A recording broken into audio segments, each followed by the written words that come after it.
aussi attirante et attrayante pour vous. Donc, on va essayer de répondre à vos questions et de vous donner un petit peu des premiers jalons pour réfléchir, comment intégrer la thématique santé à vos actions. Donc, on va vous partager un retour d'expérience qu'on mène, nous, ici, sur le territoire girondin, donc sur l'aspect, je dirais, visite dans le cadre d'un CIM et approche et intégration de la santé, notamment de la santé dans l'habitat et santé environnementale.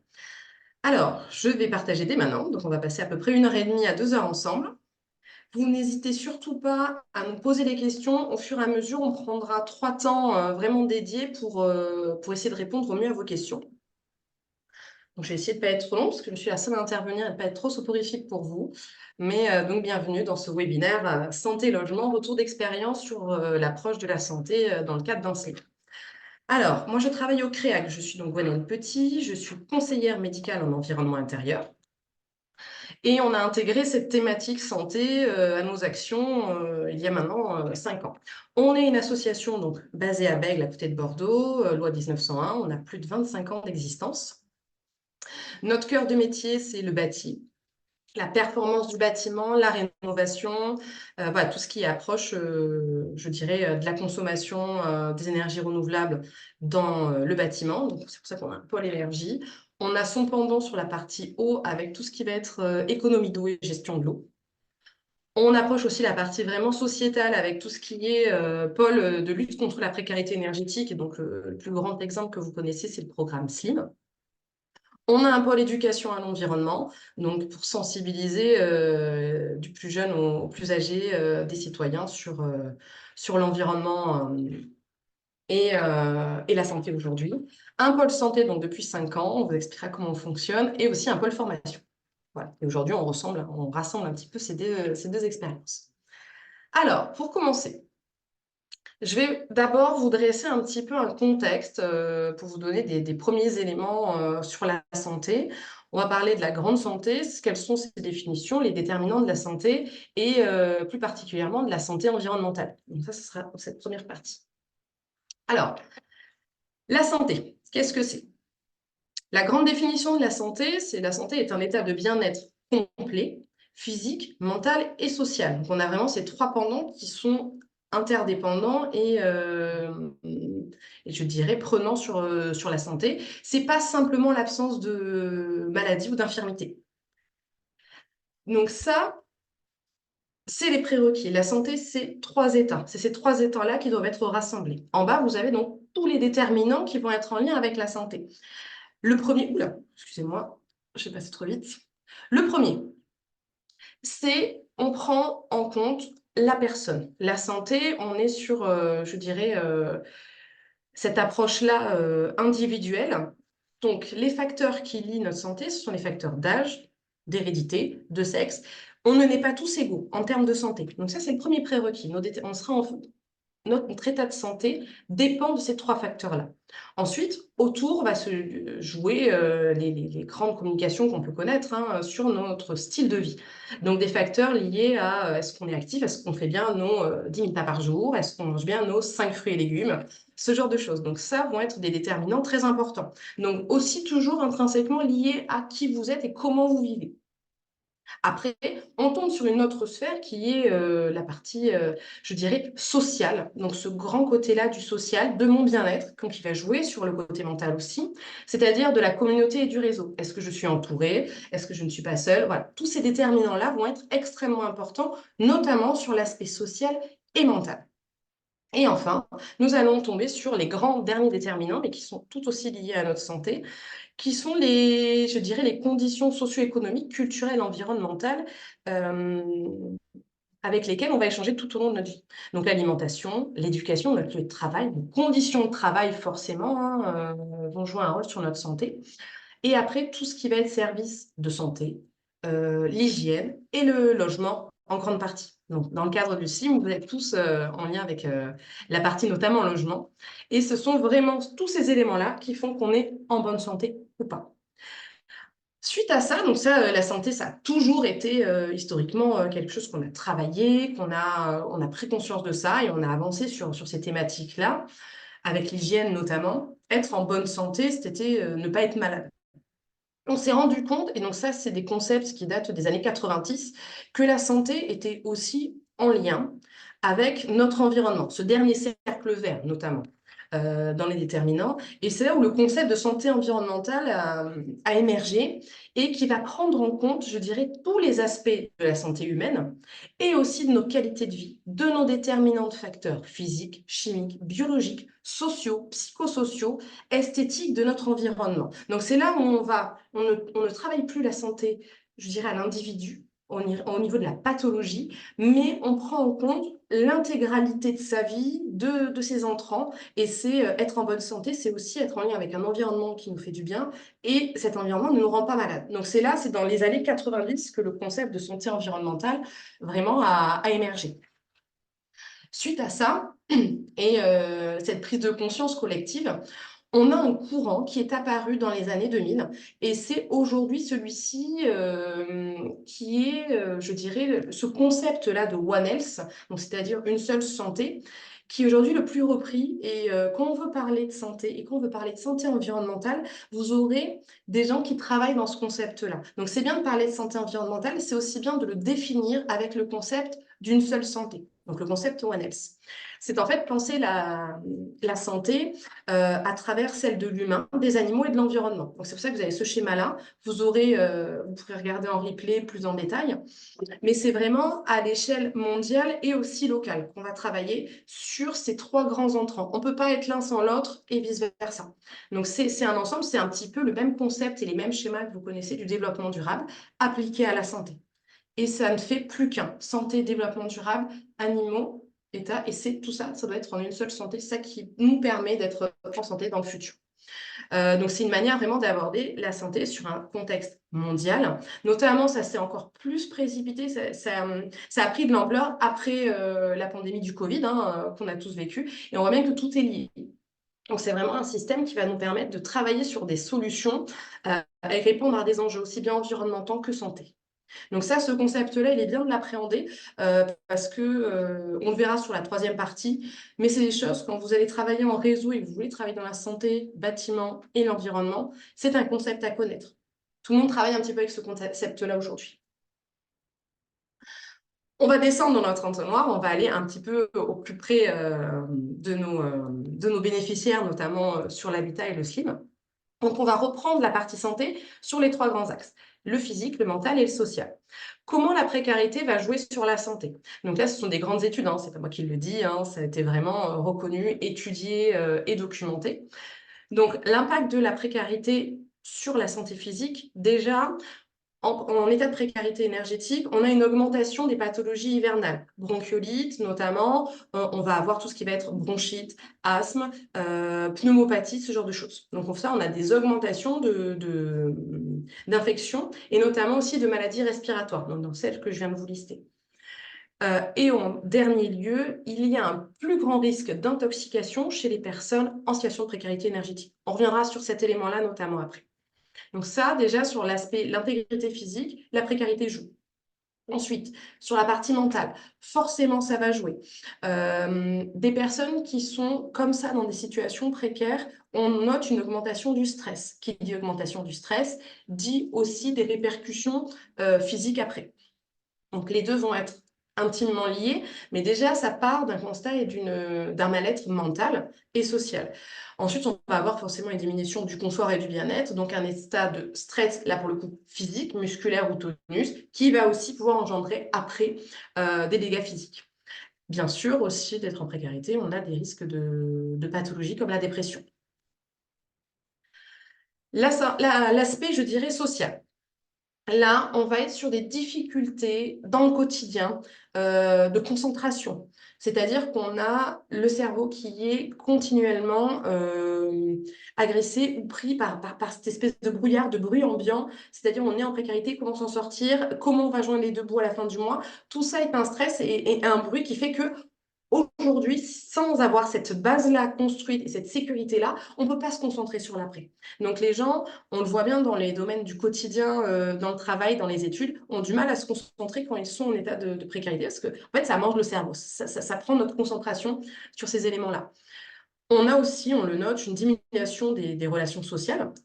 Parce que les gens, notamment par le risque de stigmatisation, la précarité se respire, se sent, l'humidité se sent, donc les gens se sentent un petit peu honteux de ça, et donc se coupent de leur sphère, je dirais, dans un premier temps assez large, et après plus ou moins rapprochée, c'est-à-dire aussi même de leur famille. Donc il y a quand même un isolement qui se crée et qui va jouer sur la santé sociale. Donc ça, c'est des constats qu'on a tous eus.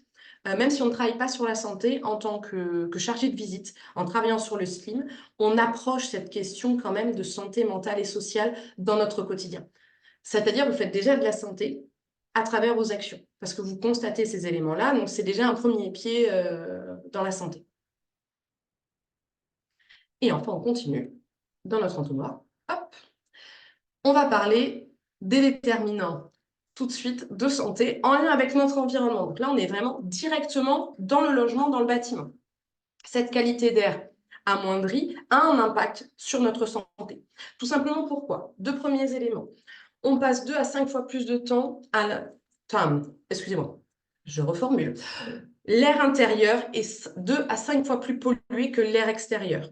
Sur ce ratio-là, on passe quasiment 90% de notre journée à l'intérieur, dans des milieux clos. Donc ces deux facteurs liés font qu'on est toujours, je dirais, surchargé de polluants. Donc nos poumons ne sont jamais vraiment au repos, puisqu'on passe tout notre temps dans des espaces clos, dans le logement, sur notre lieu de travail, dans les transports, et on fait même notre sport en salle. Donc aujourd'hui, quand est-ce qu'on est réellement dehors? Très peu de temps, et souvent, c'est pour la post-clope.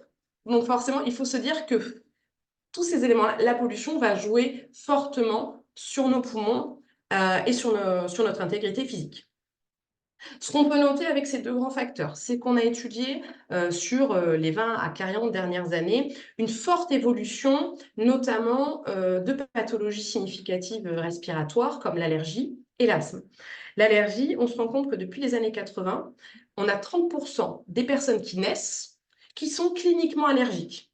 Donc, c'est-à-dire, c'est une prévalence de 30%. On prend la population, 30% sont allergiques. On a des estimations en 2050 à plus de 50% de la population qui serait allergique à un facteur environnemental. D'accord? Ça peut être du pollen, ça peut être des acariens, ce genre de choses. On a l'asthme, qui est aujourd'hui l'une des plus grosses pathologies respiratoires, qui est entre 10 et 35% attribuable à son environnement proche, c'est-à-dire ce qu'on respire tous les jours. Donc oui, ce qu'on respire, les polluants qu'on croise au quotidien ont un impact sur notre santé. Ça, c'était pour vous donner le contexte un petit peu dans quoi on va travailler. Est-ce que sur cette première partie, vous avez des questions? Pas de questions, pas de... Ah, une première question. Allez-y, allez-y. Je suis slimmer au département du 47. J'ai une question. Un taux de CO2 excessif dans un logement mal aéré non ventilé peut-il augmenter le risque d'une mauvaise respiration et provoquer à terme une crise cardiaque ou un AVC? Alors, on va répondre par étapes. Déjà, oui, alors le taux de CO2, c'est un des éléments phares, c'est un des facteurs qu'on va contrôler au quotidien. Donc moi, c'est l'un des premiers éléments que je constate. Le taux de CO2, donc, c'est une mesure qui va nous permettre de vérifier le confinement de l'air. C'est cet indice-là, il nous permet de savoir si l'air est renouvelé ou pas. Déjà, il faut bien savoir de quoi on parle quand on parle de CO2. Ce taux-là, il doit être de 800 ppm. Aujourd'hui, le seuil était à 1000, il a été ramené à 800. Ce taux de confinement nous permet de savoir si le logement est bien ventilé. Donc, en fait, est-ce que on fait re-rentrer de l'oxygène, parce que c'est ça, hein, le CO2, on capte l'oxygène et on relargue du CO2. Donc, est-ce que notre air est assez bien renouvelé en oxygène? Et aussi, est-ce que notre air est bien ventilé pour enlever les polluants et l'humidité et remettre un air moins vicié? Puisqu'on a vu à l'intérieur, l'air est plus pollué. Donc, aujourd'hui, nous, les moyennes qu'on a fait sur plus de 200 logements sur les 3 dernières années d'expérimentation, au lieu d'être à 800 ppm, c'est le seuil recommandé par l'OMS, on était à 1253 ppm. Donc, on est fortement au-dessus. Qu'est-ce que ça veut dire? Ça va jouer notamment sur les personnes qui ont des pathologies respiratoires, comme l'asthme, par exemple, ou d'autres pneumopathies. C'est-à-dire qu'en fait, ça va être un air moins oxygéné et qui va être irritant. irritatif. Donc, les personnes vont avoir un peu plus de mal à s'oxygéner, déjà qu'elles ont une capacité volumique un petit peu réduite, vont moins bien s'oxygéner. Et forcément, ça va jouer sur leur concentration, sur leur fatigue. Après, la corrélation avec la deuxième partie de la question sur des atteintes beaucoup plus graves, notamment, je crois que c'était cardiaque, c'est ça? Cardiaque, voire AVC, oui. Cardiaque et AVC. Ça peut avoir un lien, c'est pas le premier facteur, je dirais, de l'habitat qui a été mis en cause dans ces facteurs-là. Le premier facteur aggravant pour le risque cardiovasculaire, c'est le degré, c'est le chauffage. Donc ça, c'est une étude anglo-saxonne qui est sortie.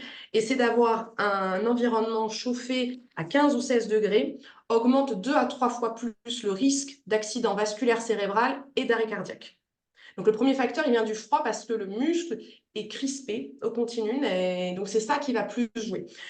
Ce côté CO2 va fortement jouer et il est mis en cause notamment dans les crises d'asthme, dans les atteintes pneumopathiques.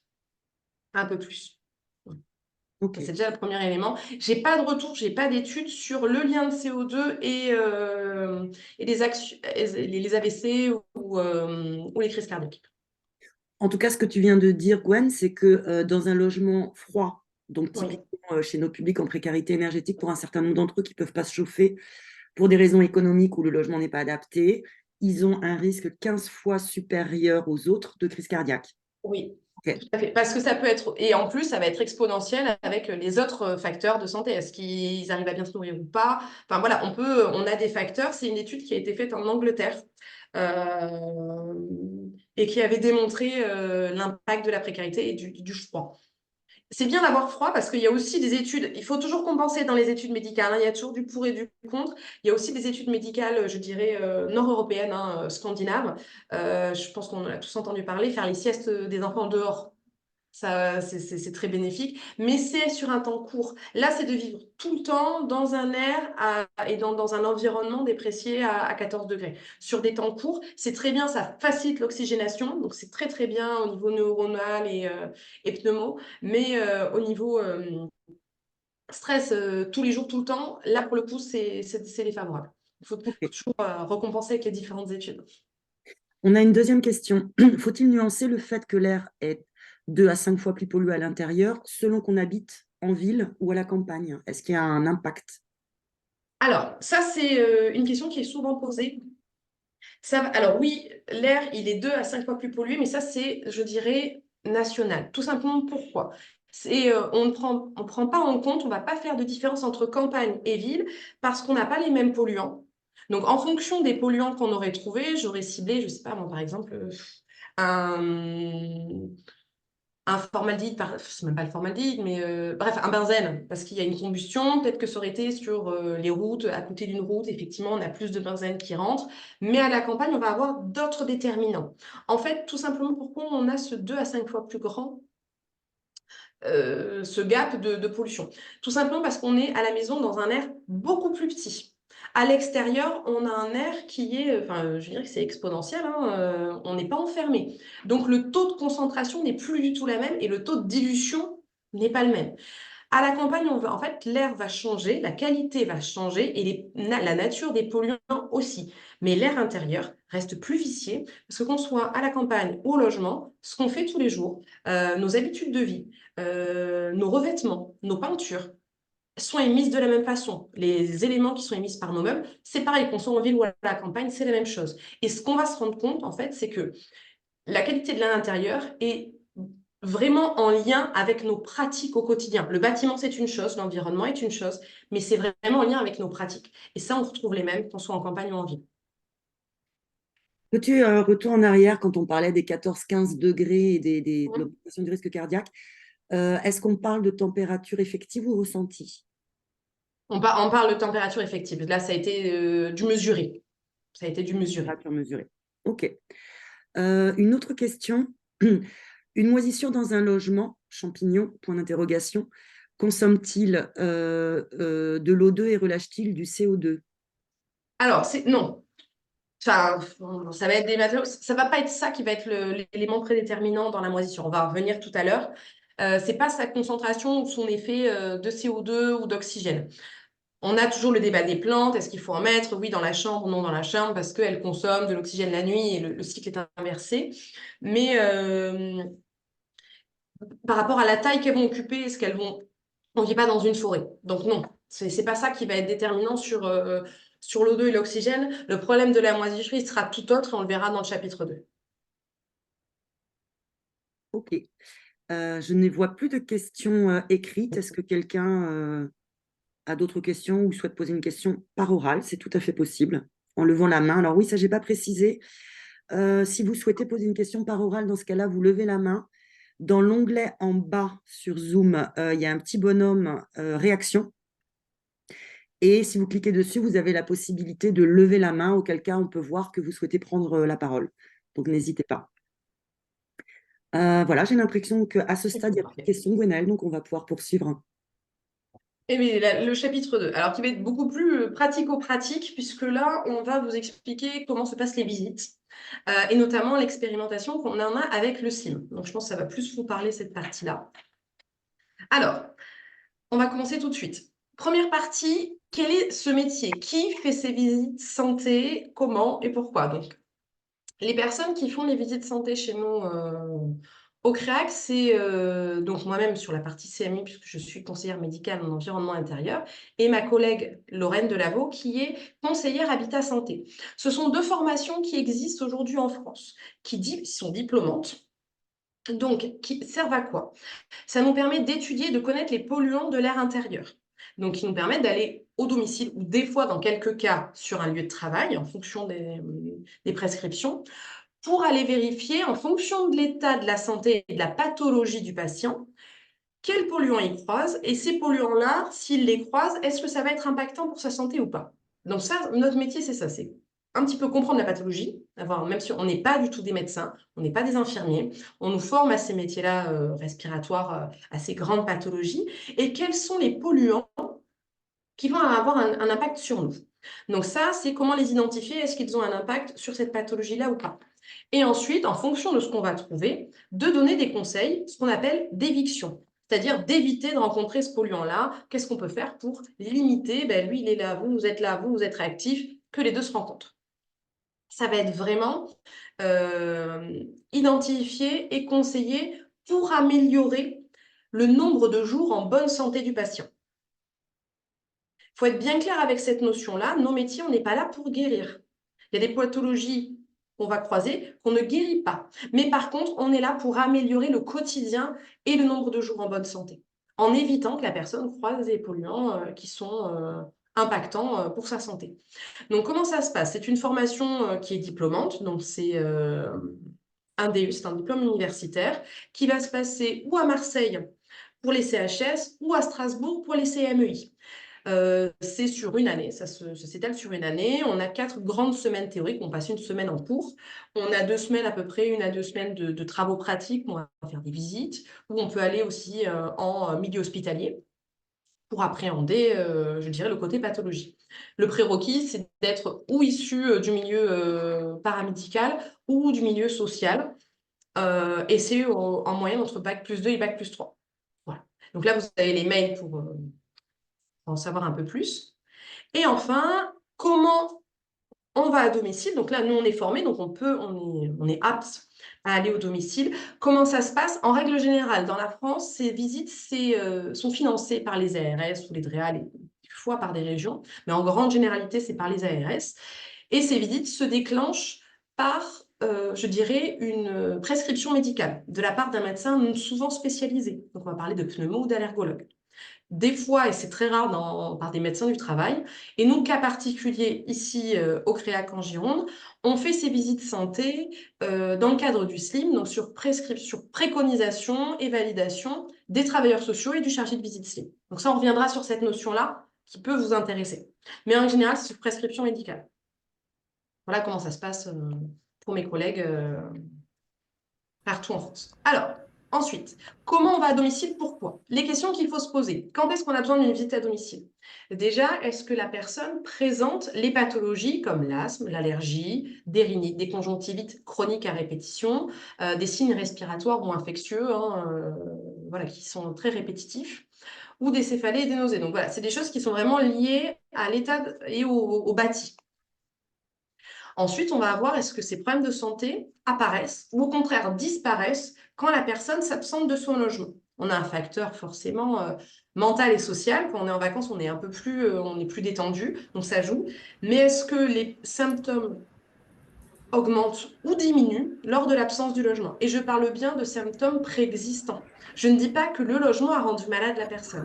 Je dis que la personne est malade, le logement ou ses habitudes de vie viennent aggraver sa pathologie. Et ça, c'est une notion qu'il faut vraiment avoir en tête. On n'est pas là pour dire c'est le bâtiment qui vous a rendu malade. C'est quasiment impossible de le prouver, sauf dans des cas très, très, très, très, très spécifiques. Mais sinon, on est vraiment sur un état de fait. La personne a une pathologie ou est plus sensible à certaines choses. Est-ce que le bâtiment augmente ou pas les symptômes? C'est pour ça que je le répète, c'est vraiment quelque chose qu'il faut avoir en tête quand on parle de santé et de bâtiment. Et ensuite, est-ce que le logement présente des moisissures, des dégâts des eaux, la présence d'animaux domestiques ou pas? Tous ces éléments-là peuvent avoir un lien et peuvent déclencher une visite santé. Donc, il se fera ou par une prescription médicale ou, dans notre cas, par des travailleurs sociaux ou des chargés de visite. Alors, comment ça se passe? C'est quoi une visite? On reviendra sur 2-3 éléments. Je vous argumenterai ça un petit peu sur 3 exemples concrets. La CME vient à domicile auprès du patient qui est en situation de précarité énergétique, puisque nous, on travaille, on est vraiment dans l'expérimentation avec le CIM. Donc ça, c'est un prérequis. Qui a une pathologie qui va être aggravée par l'état du logement ou par ses comportements. D'accord? Donc ça, c'est 2 choses importantes. En quoi consiste la visite? Déjà, c'est de se poser, d'identifier les comportements et les habitudes de vie de l'occupant. Pourquoi c'est ça la première chose qu'on fait? La première chose, c'est pas d'aller vérifier le bâtiment, c'est pas d'aller regarder s'il y a de la moisissure, de faire un prélèvement pour en avoir la nature. La première chose, c'est de regarder quelle est la pathologie, ça c'est évident, et ensuite les comportements et les habitudes de vie, parce que ça, c'est la seule chose sur laquelle le patient a la main et peut être acteur. C'est un peu lui redonner les clés de son logement et les clés de sa santé. C'est un peu le remettre acteur de sa santé, donc c'est-à-dire sur quoi il peut agir de suite et qui peut potentiellement améliorer son état de santé. Ça, vous verrez qu'il y a des choses qu'on peut vraiment faire sur ça, et c'est extrêmement important parce que ça les remet dans une démarche d'être acteur. Et des fois, ça vient les améliorations qu'on peut proposer ne sont des fois que sur de l'habitude parce que les problèmes viennent des habitudes ou du comportement. Parce qu'ils n'ont pas conscience que ça peut avoir un impact sur leur pathologie. Donc ça, c'est la première chose. Quand on a fait ça, ensuite, on regarde le bâtiment. Donc on va faire une récolte de données avec plusieurs prélèvements. Donc vous avez mes petits appareils sur le côté. On va faire une mesure de CO2, bien sûr, je vous le disais tout à l'heure, température et taux d'humidité. On va travailler sur les COV, donc c'est une pollution chimique, ce sont les composés organiques volatiles, et on va aussi travailler sur le taux de concentration des particules fines. Donc voilà, ça c'est des mesures qu'on va faire à un instant T, qui vont servir aussi de mesures pédagogiques, on va voir l'état des lieux avec le seuil recommandé auprès des patients, et on va aérer. Et ils vont voir que ça va drastiquement baisser dès qu'on aère. Donc déjà, ça, c'est remettre juste en lumière les bons gestes, bien aérer son logement, ça va avoir un impact sur sa santé. Et on le coupe toujours avec le chauffage. Voilà, il n'y a pas de risque d'augmentation du chauffage. Gwenaëlle, est-ce Donc, que ça veut dire que les personnes qui disent je suis malade depuis que je suis dans ce logement, c'est pas possible?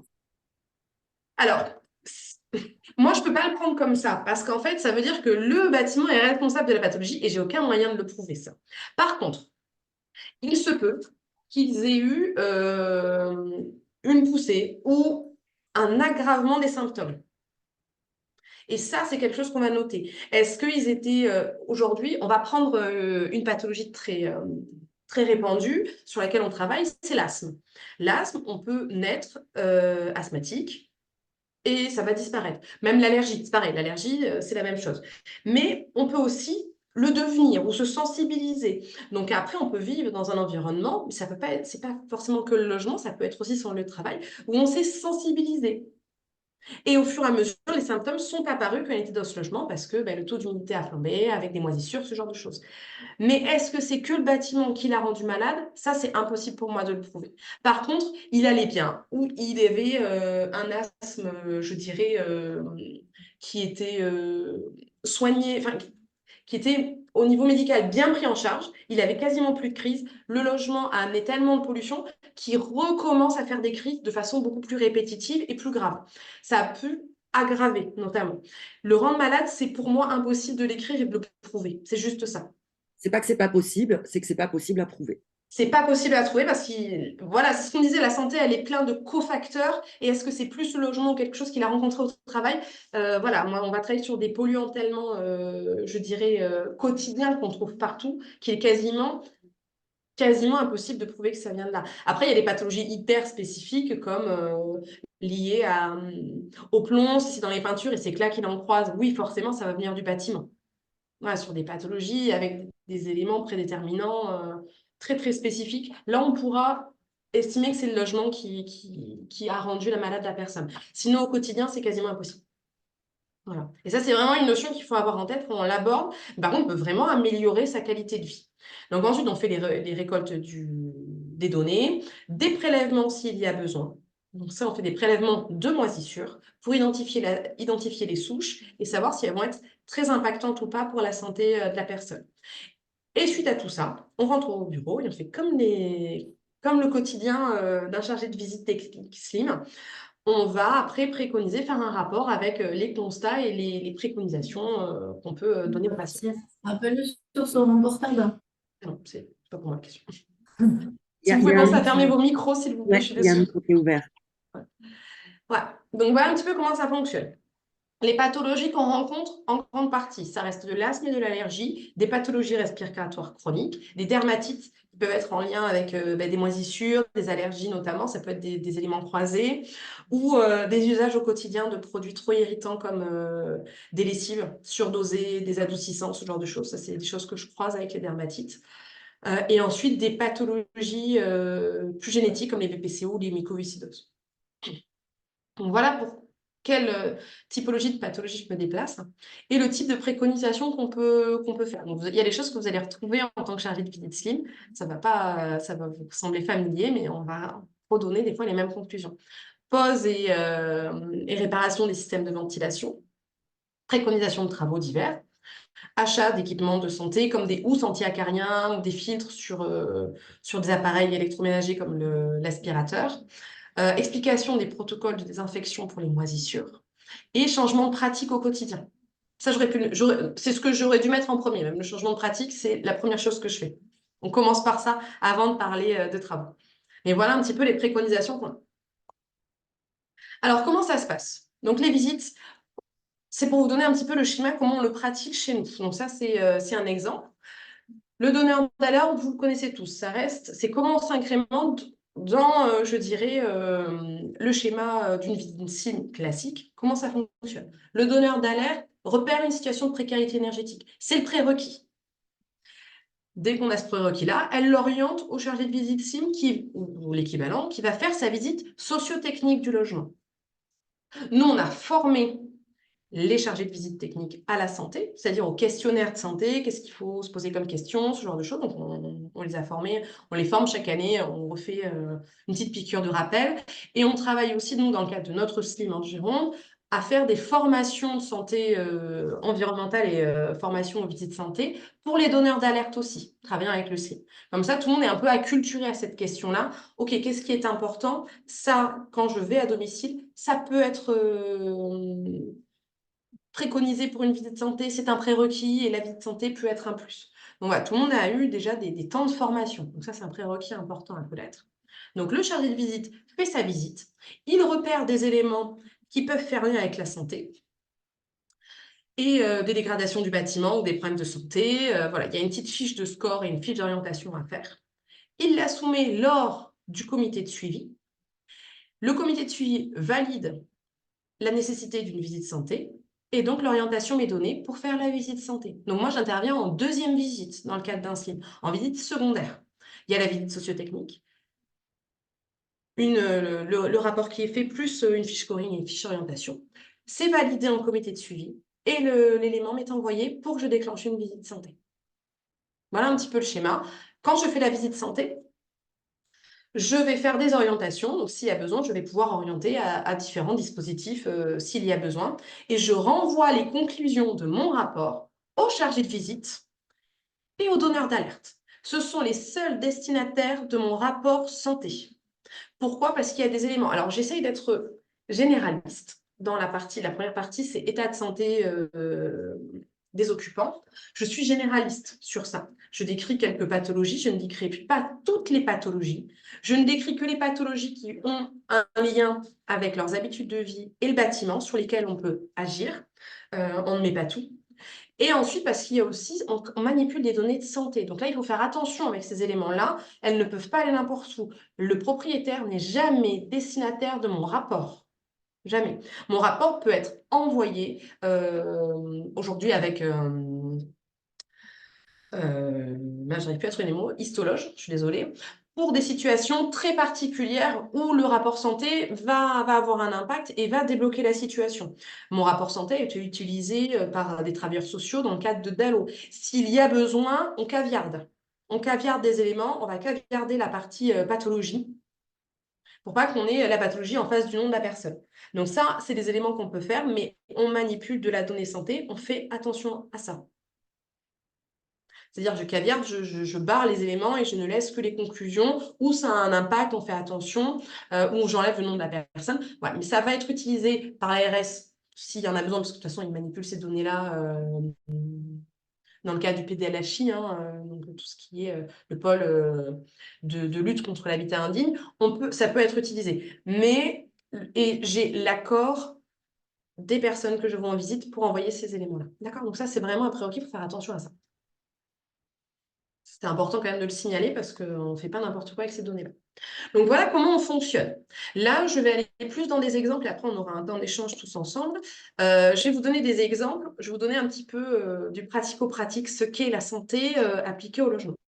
Alors on va chercher, quand je vous dis on va chercher des polluants, quel type de polluants on va chercher? On en cherche de trois sortes. Les chimiques, les biologiques et les physiques. Donc les chimiques, on va retrouver les composés organiques volatiles, des gaz, ce genre de choses. Les biologiques, nous allons retrouver les moisissures, les micro-organismes, les allergènes, tous ces éléments-là. Et dans le physique, on va retrouver les particules fines, les fibres, s'il y a besoin. Après, je ne peux pas faire des prélèvements de tout, je ne suis pas habilitée à faire tous les prélèvements non plus. Mais voilà les trois types de polluants qu'on peut aller chercher. Ces polluants, on les trouve où? Dans le logement. Tout simplement partout. Ça vient du bâtiment. Ce sont des émissions faites par les peintures. Les COV viennent des émissions faites par les peintures, les revêtements, les sols, les meubles. Donc, on va avoir comme ça des éléments chimiques ou physiques. On va avoir, si on fait une peinture ou si on ponce, des petits éléments, des particules qui vont tomber. Donc, ça peut venir du bâtiment et des travaux. Ça peut venir de la ventilation. Est-ce qu'elle est entretenue ou non? Est-ce qu'elle fonctionne ou pas? Ça va venir, voilà, on va retrouver les polluants biologiques, parce qu'on a des animaux domestiques qui sont pas, c'est pas eux le problème, c'est parce qu'ils vont être vecteurs. Ils vont aller dehors, ils vont ramener par exemple du pollen. Ils vont ramener aussi des acariens. Vous en avez déjà. Ils vont pouvoir les transporter d'un endroit à un autre. On va avoir des moisissures. Voilà, tous les polluants chimiques. Et tout ça vient aussi de nos activités humaines, c'est-à-dire nos pratiques. Est-ce qu'on fume dans le logement? Est-ce qu'on met une bougie? Est-ce qu'on n'aère pas? Est-ce qu'on utilise des produits en spray qui vont diffuser énormément de COV? Ce genre de choses. Donc, on voit bien qu'en fait, nos polluants viennent de partout, aussi bien du bâti que de nos activités humaines. Donc ça, c'est à nous, en tant que conseiller, de poser les bonnes questions et d'aller regarder pour identifier ça. Ce que vous faites exactement en visite SIM sur le bâtiment. C'est la même investigation, sauf qu'on ne regarde pas la même chose et on ne va pas l'argumenter de la même façon. Donc là, je vais prendre trois exemples que vous croisez. Voilà comment nous, on l'aborde en santé. La première chose, c'est une pollution chimique, c'est le monoxyde de carbone. Donc ça vient, c'est un gaz invisible, inodore et potentiellement mortel, que vous connaissez et que vous abordez quand vous parlez de chauffage d'appoint dès qu'il y a combustion, ou alors de chauffage d'installation comme un chauffe-eau à gaz instantané ou un poêle. On s'assure de quoi? Vous vous assurez qu'il existe, quel est le type de chauffage, est-ce qu'il est entretenu ou pas? C'est la première question que vous posez. On va poser la même question. On va parler forcément des risques liés au non-entretien ou à ces petits appareils à combustion mobile type poêle à pétrole et compagnie. On va l'aborder pourquoi? Parce que ce risque-là, c'est ce que je vous disais sur les risques importants physiques pour les gens en précarité, c'est le risque d'intoxication et ça vient de ce monoxyde-là. Aujourd'hui, c'est 5000 cas d'intoxication par an. Il y en a 1000 qui nécessitent une hospitalisation et il y a encore plus d'une centaine de décès. Pourquoi? Nous, on l'aborde sur cet axe-là. Ce monoxyde, il est invisible, inodore et mortel. Tout simplement pourquoi? La particule de monoxyde de carbone a 200 fois plus d'affinité avec un globule rouge que la molécule, excusez-moi, molécule d'oxygène. Donc même si vous avez un tout petit peu de monoxyde dans votre environnement, c'est lui préférentiellement qui va se fixer sur vos globules rouges. Et donc, dès que ça va aller dans la tranchée respiratoire, ça va aller dans les alvéoles, ça va passer dans le système sanguin et ça va se distribuer à tout votre corps.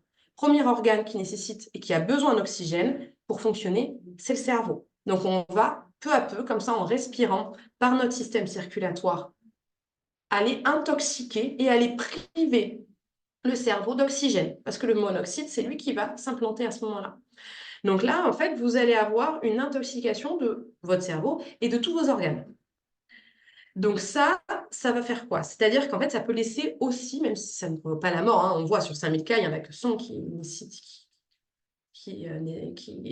déclenchent un essai, mais on va avoir des séquelles à vie, motrices, physiques, mentales. On peut avoir des fortes séquelles si le taux d'oxygène de notre corps baisse trop fortement. Donc, ces risques-là, pourquoi il faut un entretien? Parce que pour la performance de votre chauffage et aussi parce que sinon, ce gaz-là, par un défaut de combustion, il n'y a pas assez d'oxygène, votre brûleur est encrassé, vous avez bouché la ventilation, vous aviez une chaudière, vous avez un poêle et vous avez tout le temps bouché la ventilation ou la grille d'aération. Il n'y a pas assez d'oxygène. S'il n'y a pas assez d'oxygène, la flamme ne brûle pas bien et il peut y avoir du monoxyde qui va s'échapper. Voilà comment nous, on va l'expliquer sur l'aspect santé et on va recouper avec vous les éléments, les mêmes éléments, on va réappuyer sur les mêmes éléments que le slim. Mais on l'aborde d'un côté santé. Ça, c'est le premier élément. C'est pour vous donner des exemples, en fait, de ce que nous, on va amener aussi bien dans la partie habitude de vie. Le deuxième, j'en parle depuis tout à l'heure, ce sont les fameux COV, ces fameux composés organiques volatiles. Donc ça, on en a partout. Les COV, c'est des éléments chimiques qui viennent de nos produits, de nos revêtements, de nos surfaces, de nos meubles, de tout, de nos plastiques, de tout ce qu'on touche au quotidien, hein, et émet en petite quantité des COV. Donc ce sont des pollutions chimiques qui s'émettent à température ambiante. Donc en hiver, on chauffe, en été, il fait chaud naturellement. Forcément, ça s'émet tout le temps. On a mesuré que sur certains meubles, on avait des émissions de COV jusqu'à 5 ans après l'installation du meuble. Donc là, dedans, on va retrouver quoi? Des benzènes, des formaldéhydes. Formaldéhyde, ça vient du formol, c'est un conservateur. C'est pour ça que votre revêtement, votre petit vernis sur votre bureau tient pendant tant d'années. C'est parce qu'il y a des formaldéhydes à l'intérieur. Là, par exemple, pour finir de vous convaincre sur la pollution de l'air intérieur, voilà un schéma entre pollution intérieure, pollution extérieure et taux de concentration de ces éléments-là. Donc, on voit bien qu'à l'intérieur, ces COV, on les retrouve en très grand nombre par rapport à l'extérieur. Ça vient de quoi? De notre bâtiment et de nos habitudes de vie, des sprays, de tous ces produits qu'on utilise au quotidien. Donc ça, on va les travailler. Nous, on va le mesurer, ce taux de COV. Voir s'il y en a trop ou pas, enfin, s'il y en a beaucoup trop et si ça peut avoir un impact. Pourquoi on les regarde? On va regarder notamment le formaldéhyde et le benzène qui sont classés à très forte dose cancérogène, probable. Il faut vraiment qu'on soit sur des trop fortes doses, mais ça, on le mesure avec les personnes. Donc, en fait, pour travailler aussi sur ça, on va donner des conseils sur les habitudes, encore une fois, et sur le bâtiment. Quand on fait des travaux d'aménagement, vous avez cette petite étiquette-là qui apparaît, émission dans l'air intérieur de COV. Plus on est en A+, mieux c'est. Donc sur les peintures, même aujourd'hui sur des parquets, on trouve ces petites étiquettes. C'est comme le Nutri-Score et c'est comme l'étiquette énergétique. Attention, cette étiquette, elle est mesurée entre 0 et 28 jours d'émission. On fait ça dans des chambres d'essai, on met des capteurs, on passe la peinture. À 0, au J0, on mesure, J28, on mesure. C'est le J28, c'est la mesure à J28 qui est retenue, donc 28 jours après. Donc pendant les 28 premiers jours, c'est là où ça émet énormément, c'est là où c'est ce qu'on appelle ça dégaze. Donc c'est pour ça qu'il faut avoir des bonnes pratiques. Quand on vient faire de la peinture, quand on fait des rénovations, on va suraérer et on va éviter de dormir de suite dans la chambre, voilà, notamment pour les enfants, ce genre de choses. Donc ça, c'est des conseils qu'on donne tous les jours. Et enfin, je passe sur un autre domaine, mais c'est les pollutions biologiques. Souvent, il y a confusion des genres sur ça. Donc moi, je travaille, la première allergie sur laquelle je travaille, la première allergie de toute façon mondiale, c'est l'allergie à l'acariens. C'est la plus répandue. Donc j'ai énormément de patients qui sont allergiques aux acariens. Des fois, les gens... Alors, nous, ce qu'on conseille sur ces allergies-là, c'est surtout de ne pas traiter. Qu'est-ce qui nous rend allergiques? C'est la carapace et les déjections. Alors, c'est pas très ragoûtant ce que je vous raconte à 11 heures avant le repas, mais c'est ça qui rend allergique. C'est là où il y a la protéine qui nous fait réagir. Donc ça, les gens me disent, oh là là, je traite, c'est une pollution biologique, il y a des acariens, il y en a des millions dans mon matelas, c'est vrai, c'est la réalité. On va traiter et on trouve ça en pharmacie. La photo d'en bas, là, c'est pas des acariens, ce sont des cafards. Donc là, pour le coup, il y a un vrai vecteur de pathologie. Donc on fait attention à ça. Quand on est, c'est ce qu'on croise hein, en slim, en précarité, on en croise dans des situations comme ça. Là, ça nécessite une intervention chimique pour aller tuer ces éléments-là, ces vecteurs-là de pathologie. Donc là, on va traiter. L'acarien, lui, il vit. Si vous n'êtes pas allergique, vous ne faites rien. Rien de rien.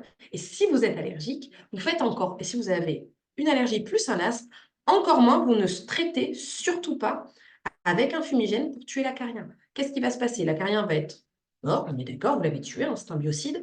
Vous allez avoir utilisé des produits très très irritants, donc vos poumons ils ne sont pas dans un super état. Si en plus vous êtes asthmatique, vous pouvez faire des réactions derrière. Le problème, c'est que les déjections à la carapace sont encore dans le matelas. Donc vous allez vous recoucher, vous allez refaire une crise parce que l'allergène est toujours là. Donc voilà comment on fait sur la partie biologique.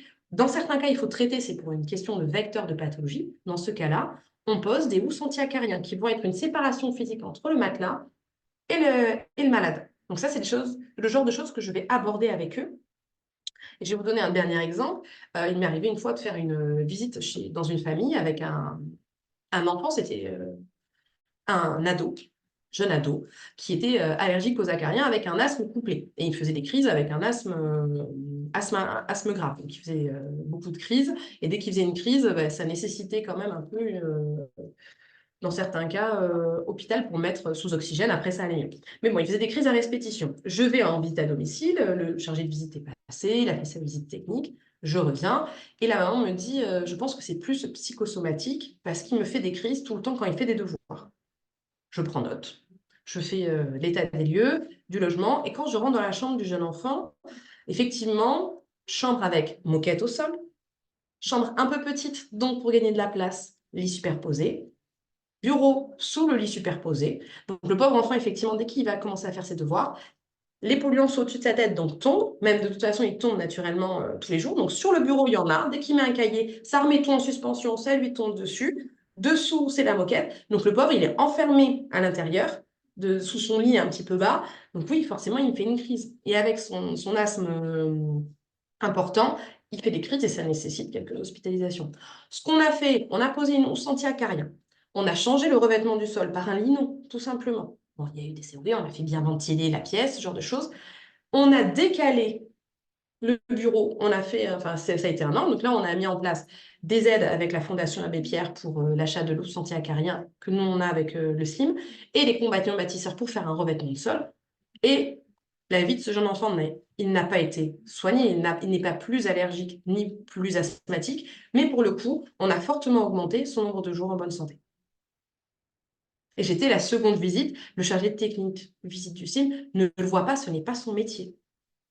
Et la maman n'avait pas conscience que tous ces éléments-là pouvaient fortement aggraver l'asthme de son enfant. Donc voilà un exemple de visite. Nous, on a vu les mêmes choses, comment nous, on a abordé la situation et ce qui a pu se mettre en place après. Je finis par l'humidité que vous rencontrez tous les jours. Tous les jours, tous les jours, je pense qu'on a la même problématique. Nous, comment on aborde l'humidité? Pourquoi? Donc, elle condense sur les parois, c'est la même chose que pour vous. Ce qui va se passer, l'humidité va dégrader les cols et les peintures. Donc, dès qu'on dégrade une colle ou une peinture, on relargue encore des COV, des composés organiques volatiles, qui sont fortement irritants. Donc, pour quelqu'un qui a déjà une pathologie respiratoire, ça va le faire réagir. Ça va être un substrat propice au développement d'acariens, de virus ou de bactéries. Forcément aussi pour les moisissures. Les moisissures, ce sont des champignons. Donc, dès qu'il y a de l'humidité et à manger par la cellulose ou le plâtre, elles peuvent se développer. Et ensuite, toutes ces moisissures-là vont dégrader fortement le logement. Donc là, ça peut aussi représenter des risques. Ça va faire effriter aussi, pareil, les surfaces. Donc, ça peut relarguer des petites particules fines. Donc, tout ça va jouer sur l'aspect respiratoire de la personne. Voilà comment la même problématique, vous, sur le bâtiment, nous, on l'aborde sur la santé. Donc là, on reparle de ventilation forcément. Je fais un aparté parce que les moisissures, c'est souvent, vous l'avez vu sur la première partie, vous m'avez posé des questions sur cette thématique-là. C'est le premier élément qui vient. Alors, hors précarité, de façon générale en France, 30% des logements sont touchés ou contaminés par une moisissure. Donc là, ce sont des photos de visite. Je pense que vous en rencontrez autant que moi. Ces moisissures-là vont s'intégrer et vont se développer. Le fait que ces moisissures se développent vont installer quoi? Donc, ce n'est pas une question de consommation d'oxygène ou de relargage de CO2 comme on l'a vu tout à l'heure. C'est vraiment, ça va relarguer des spores. Ces spores sont allergisants. Donc, si on est déjà allergique, vous allez faire des crises à répétition. C'est comme l'allergie à l'acariens, ça va être pareil. Les yeux, le nez, toute la sphère respiratoire, la sphère ORL, ce sera vraiment handicapant au quotidien. Dans certains, elles sont avec des toxines, donc ça peut être mycotoxique. Certaines, donc je ne vais pas rentrer dans tous les détails, mais elles peuvent être vraiment plus dangereuses, notamment pour les gens qui ont des pathologies chroniques respiratoires avérées et plus graves. Ça peut vraiment être problématique pour eux. Et ensuite, elles aussi vont relarguer des COV naturels, des composés organiques naturels, et donc faire que cet environnement et cet air sera fortement irritant. On va avoir cette sensation de gorge et de bronche qui gratouille, donc des toux, et les toux, ben, ça irrite. Ça fait remonter le sang dans toute la trachée et c'est ça qui va irriter, qui va avoir cette sensation je dirais, voilà, de gratouiller ce chat dans la gorge ou carrément de papier de verre dans la gorge. Donc c'est vraiment au quotidien quelque chose de très impactant et potentiellement de très néfaste pour la santé. Et notamment que ça va aggraver les pathologies respiratoires et les symptômes respiratoires. Est-ce que sur cette partie la plus pratico-pratique, vous avez des questions? C'est plus votre quotidien. Alors, il y a un certain nombre de questions qui ont été posées. Je vais essayer de les regrouper. Et puis, si ce n'est pas le cas et que j'oublie une question, évidemment, n'hésitez pas à me le signaler. Si on revient sur la question des polluants chimiques, physiques, organiques, il y a une question qui a été posée sur la question de l'amiante et je ne suis pas sûre de comprendre la question. Thomas Duparc, est-ce que vous pouvez éventuellement ouvrir votre micro pour préciser cette question? Ou pas? La question posée telle quelle, c'est pollution de l'air dans le bâtiment. Est-ce que c'est la même chose pour l'amiante? Oui, bonjour. Oui, merci Vous Thomas. m'entendez? Très bien. Oui, Oui. je posais cette question, c'était en lien avec ce que vous disiez sur les polluants, notamment qu'on trouve dans les peintures. Alors le plomb, si je me rappelle bien. Alors je pensais aussi à l'amiante en fait. Alors j'ai un peu une réponse, mais je voulais avoir votre avis en fait. Alors, on va bien distinguer les deux. Je vais essayer de répondre. Je ne suis pas la plus grande spécialiste sur l'amiante, hein, attention. Ces polluants, il va y avoir ce que j'ai pas précisé, parce qu'on ne fait pas non plus un atelier sur la santé environnementale, enfin sur la santé dans le bâtiment. Ces deux pollutions-là, pour le coup, n'ont pas du tout le même mode d'ingestion et de rencontre avec le corps. Donc là, on est vraiment sur la grande partie respiratoire. Les peintures au plomb, déjà pour commencer par celle-ci, c'est pas du respiratoire. C'est pas respiratoire du tout. Là, on est sur on est sur un mode je dirais, d'absorption qui est complètement différente, qui va être sur la digestion, c'est-à-dire le buccal. C'est-à-dire, on va mettre à la bouche, et c'est pour ça que le plomb, c'est une pathologie qui touche beaucoup plus les enfants. C'est ce qu'on appelait la maladie du bébé bleu, voilà, toutes ces pathologies-là qui vont toucher le jeune enfant parce qu'il a, en étant lui plus près du sol, il se déplace et donc il va sur le sol, va avoir c'est dès que la peinture s'écaille, s'effrite, qu'il va y avoir des poussières et que ce plomb-là avec la peinture va tomber au sol et que en mode poussière ou carrément en petits morceaux et que l'enfant va l'ingérer ou alors va être dessus et forcément avec, c'est ce qu'on appelle le pica, hein, le syndrome de pica, c'est-à-dire qu'il le met à la bouche tout le temps, c'est normal, on ne désinfecte pas les enfants leurs mains tous les jours. Donc là, c'est un mode ingestion, donc ça va rentrer dans le système digestif et ça va jouer sur l'oxygénation, pareil, de nos tissus et de nos poumons, mais c'est un mode ingestion. L'amiante, c'est pour le coup respiratoire, c'est des fibres, c'est si on les respire que ça va aller toucher nos poumons et causer ce qu'on a pu connaître, les cancers du poumon, de la plèvre, ce genre de choses. Donc là, en fait, c'est des micro-lésions, c'est-à-dire que quand on prend une fibre d'amiante et qu'on regarde très très gros, c'est des fibres qui vont, en fait, qui sont un petit peu irritantes et qui peuvent aller couper, faire des petites lésions au niveau respiratoire dans les alvéoles. Donc, ça va faire des entailles et ça va aller donner un produit, ça va faire des échanges chimiques et ça peut potentiellement dégénérer en cancer. C'est-à-dire que là, on va avoir des réplications de cellules avec des problèmes.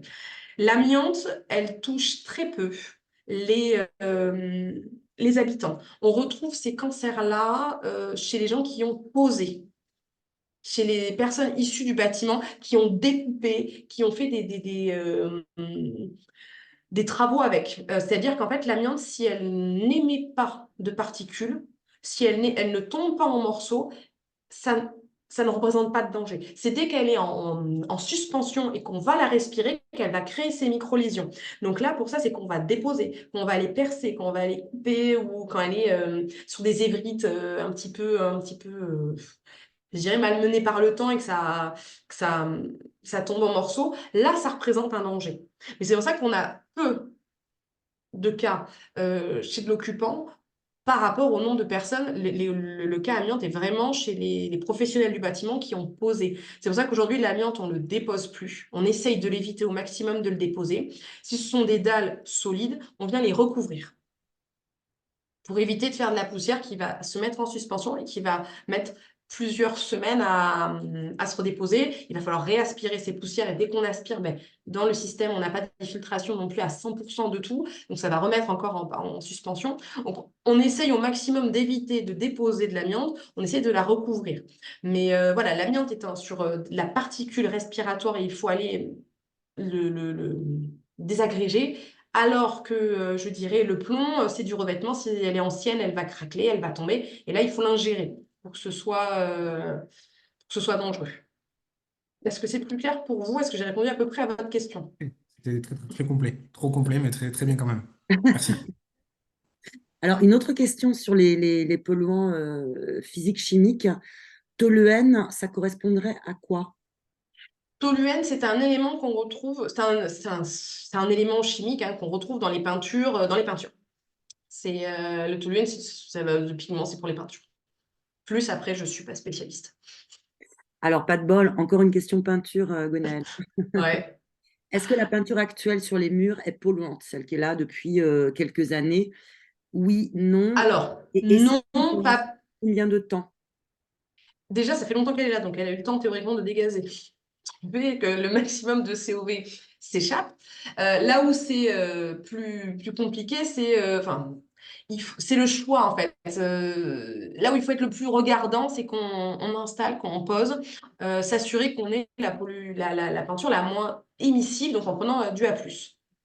Celle qui est là depuis longtemps, c'est comme les meubles. Bon, on estime que ça s'est dégazé, sauf si une peinture un petit peu, bah, comme je disais, avec des risques au plomb. Donc là, c'est la peinture très ancienne. Hein. Et c'est pareil, c'est si elle commence à craquer, à se désagréger, qu'elle va représenter un risque. Sinon, non. En règle générale, c'est l'ensemble des vecteurs qui font que ça devient dangereux. C'est pas un seul qui va vous rendre malade demain. C'est tout l'ensemble des éléments. Voilà, il faut imaginer que c'est des gouttes d'eau et que ça fait déborder le vase et il en faut plusieurs et beaucoup pour que ça vous rende malade. Si la peinture est là depuis longtemps, on laisse, on touche pas. Si elle commence à se désagréger, on repasse une couche avec du A+, et on surventile. Alors, excusez-moi, j'ai posé cette question, Virginie Hum, Négrier, chargée de visite oui. Slimgar. C'est qu'en fait, je suis intervenue chez une famille qui est rentrée dans un nouveau logement au mois de mars. Ouais. Donc, toute la peinture a été refaite dans le logement et les enfants auraient des crises avec hospitalisation. Et cette personne, justement, dit que ça vient du logement. Et on a vu, bon, bien sûr, aucun problème d'humidité, Hum, rien de particulier dans le logement. Donc, mais par contre, cette peinture est récente, mais sachant que ouais. bon, tout l'été, tout a été ouvert et la crise aurait eu lieu en septembre. Donc, Alors là, c'était oui, un peu alors ça cette va être. question-là. Est-ce que ça reste Oui, voilà, sur les peintures nouvelles et est-ce qu'en effet, au bout d'un certain temps, quand on a bien aéré et ouvert voilà, les maisons, il n'y a peut-être pas de risque, en tout cas, de pollution de cette peinture? alors, est-ce que c'est une bonne peinture? Je ne sais Est-ce pas. qu'il y a beaucoup de COV ou pas? Est-ce que le choix de la peinture a été respecté ou est-ce que c'est des fins de chantier sur certaines peintures qui n'ont pas à être à l'intérieur? Donc, tant qu'on n'a pas la fiche technique, on ne peut pas s'en assurer. La deuxième chose, c'est quelle crise, de quelle pathologie? Mm. Est-ce que ce sont des crises d'asthme ou d'autres choses? Quand la peinture a-t-elle été posée? Quand la famille est-elle rentrée? Et est-ce qu'il y avait des antécédents de santé? Mhm. Donc, voilà, ça, c'est toute la reconstruction que nous on fait Oui, en oui, visite. oui, oui. Est-ce qu'il y a-t-il d'autres cofacteurs? Est-ce que c'est que ça? Après, on est tous plus ou moins sensibles. Et ça, c'est la grosse problématique. Si c'est par exemple un asthme qui était, c'est ce que je disais, hein, plutôt contenu et accompagné et qui était bien stabilisé, et là, cet élément-là a peut-être fait flamber euh, cet asthme-là, ça peut arriver. Mais ça demande des vérifications. De poser la question comme ça, c'est quasiment impossible de vous répondre. Mais ça demande des vérifications. Il faudrait s'assurer d'autres éléments. Voilà ce genre de choses en termes de santé. Et là, c'est même pour aller sur cette thématique-là, il faudrait même, si c'est possible, mais ça, certaines ARS le font, c'est pas tout le monde qui le fait, aller jusqu'à faire des mesures de chimiques passives, c'est avec des petits préleveurs qu'on laisse et on fait la mesure comme ça sur plusieurs jours pour s'assurer du taux et de la nature et trouver en fait la nature des COV qui sont émis, est-ce qu'elles sont graves ou impactantes.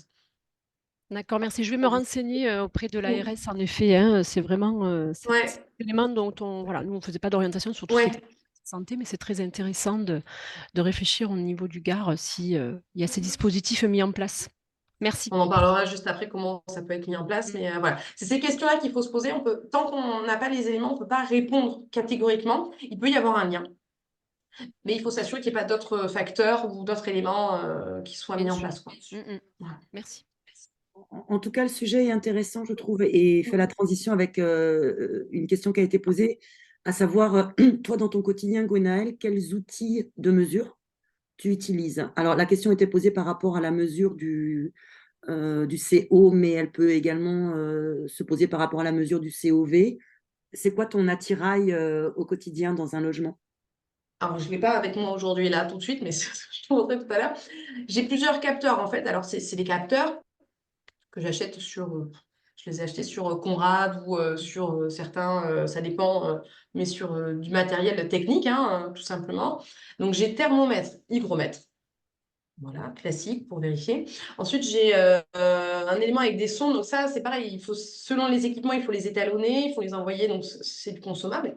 J'ai un autre appareil qui me permet de s'assurer du. Donc j'en ai un qui fait température, humidité, CO2 ensemble et particules fines. C'est un gros appareil testo, je crois, qui me fait avec une sonde, qui me fait ces quatre éléments-là. J'ai un autre appareil plus petit pour le CO, par exemple, qui va biper si on dépasse le seuil.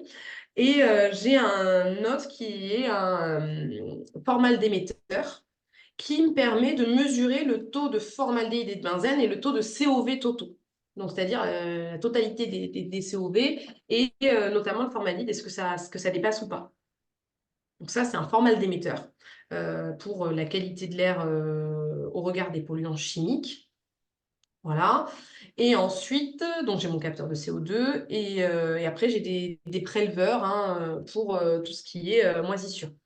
Donc là, les préleveurs, ça ressemble à des écouvillons, hein. On a tous fait le test anti-Covid dans le nez, mais c'est la même chose, hein, c'est dans des tubes.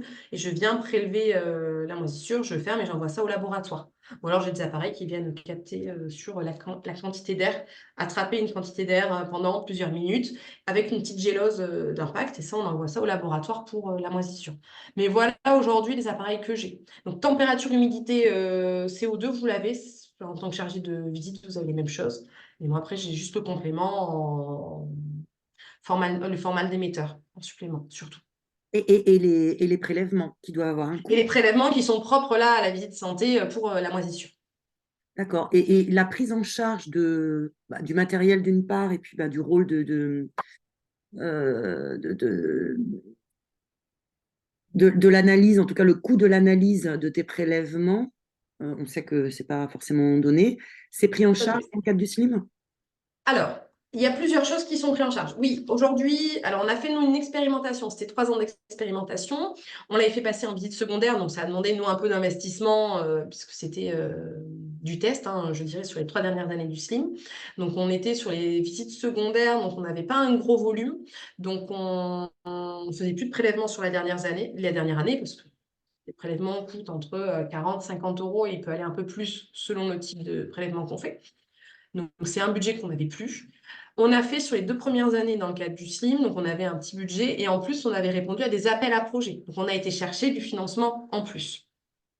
Donc là, ça couvrait la visite, les prélèvements, les consommables, hein, parce que bon, les couvillons, on l'utilise qu'une fois, et après, on n'utilise plus. Hein, c'est du consommable, même si c'est 1 ou 2 euros, ça représente quand même un certain volume.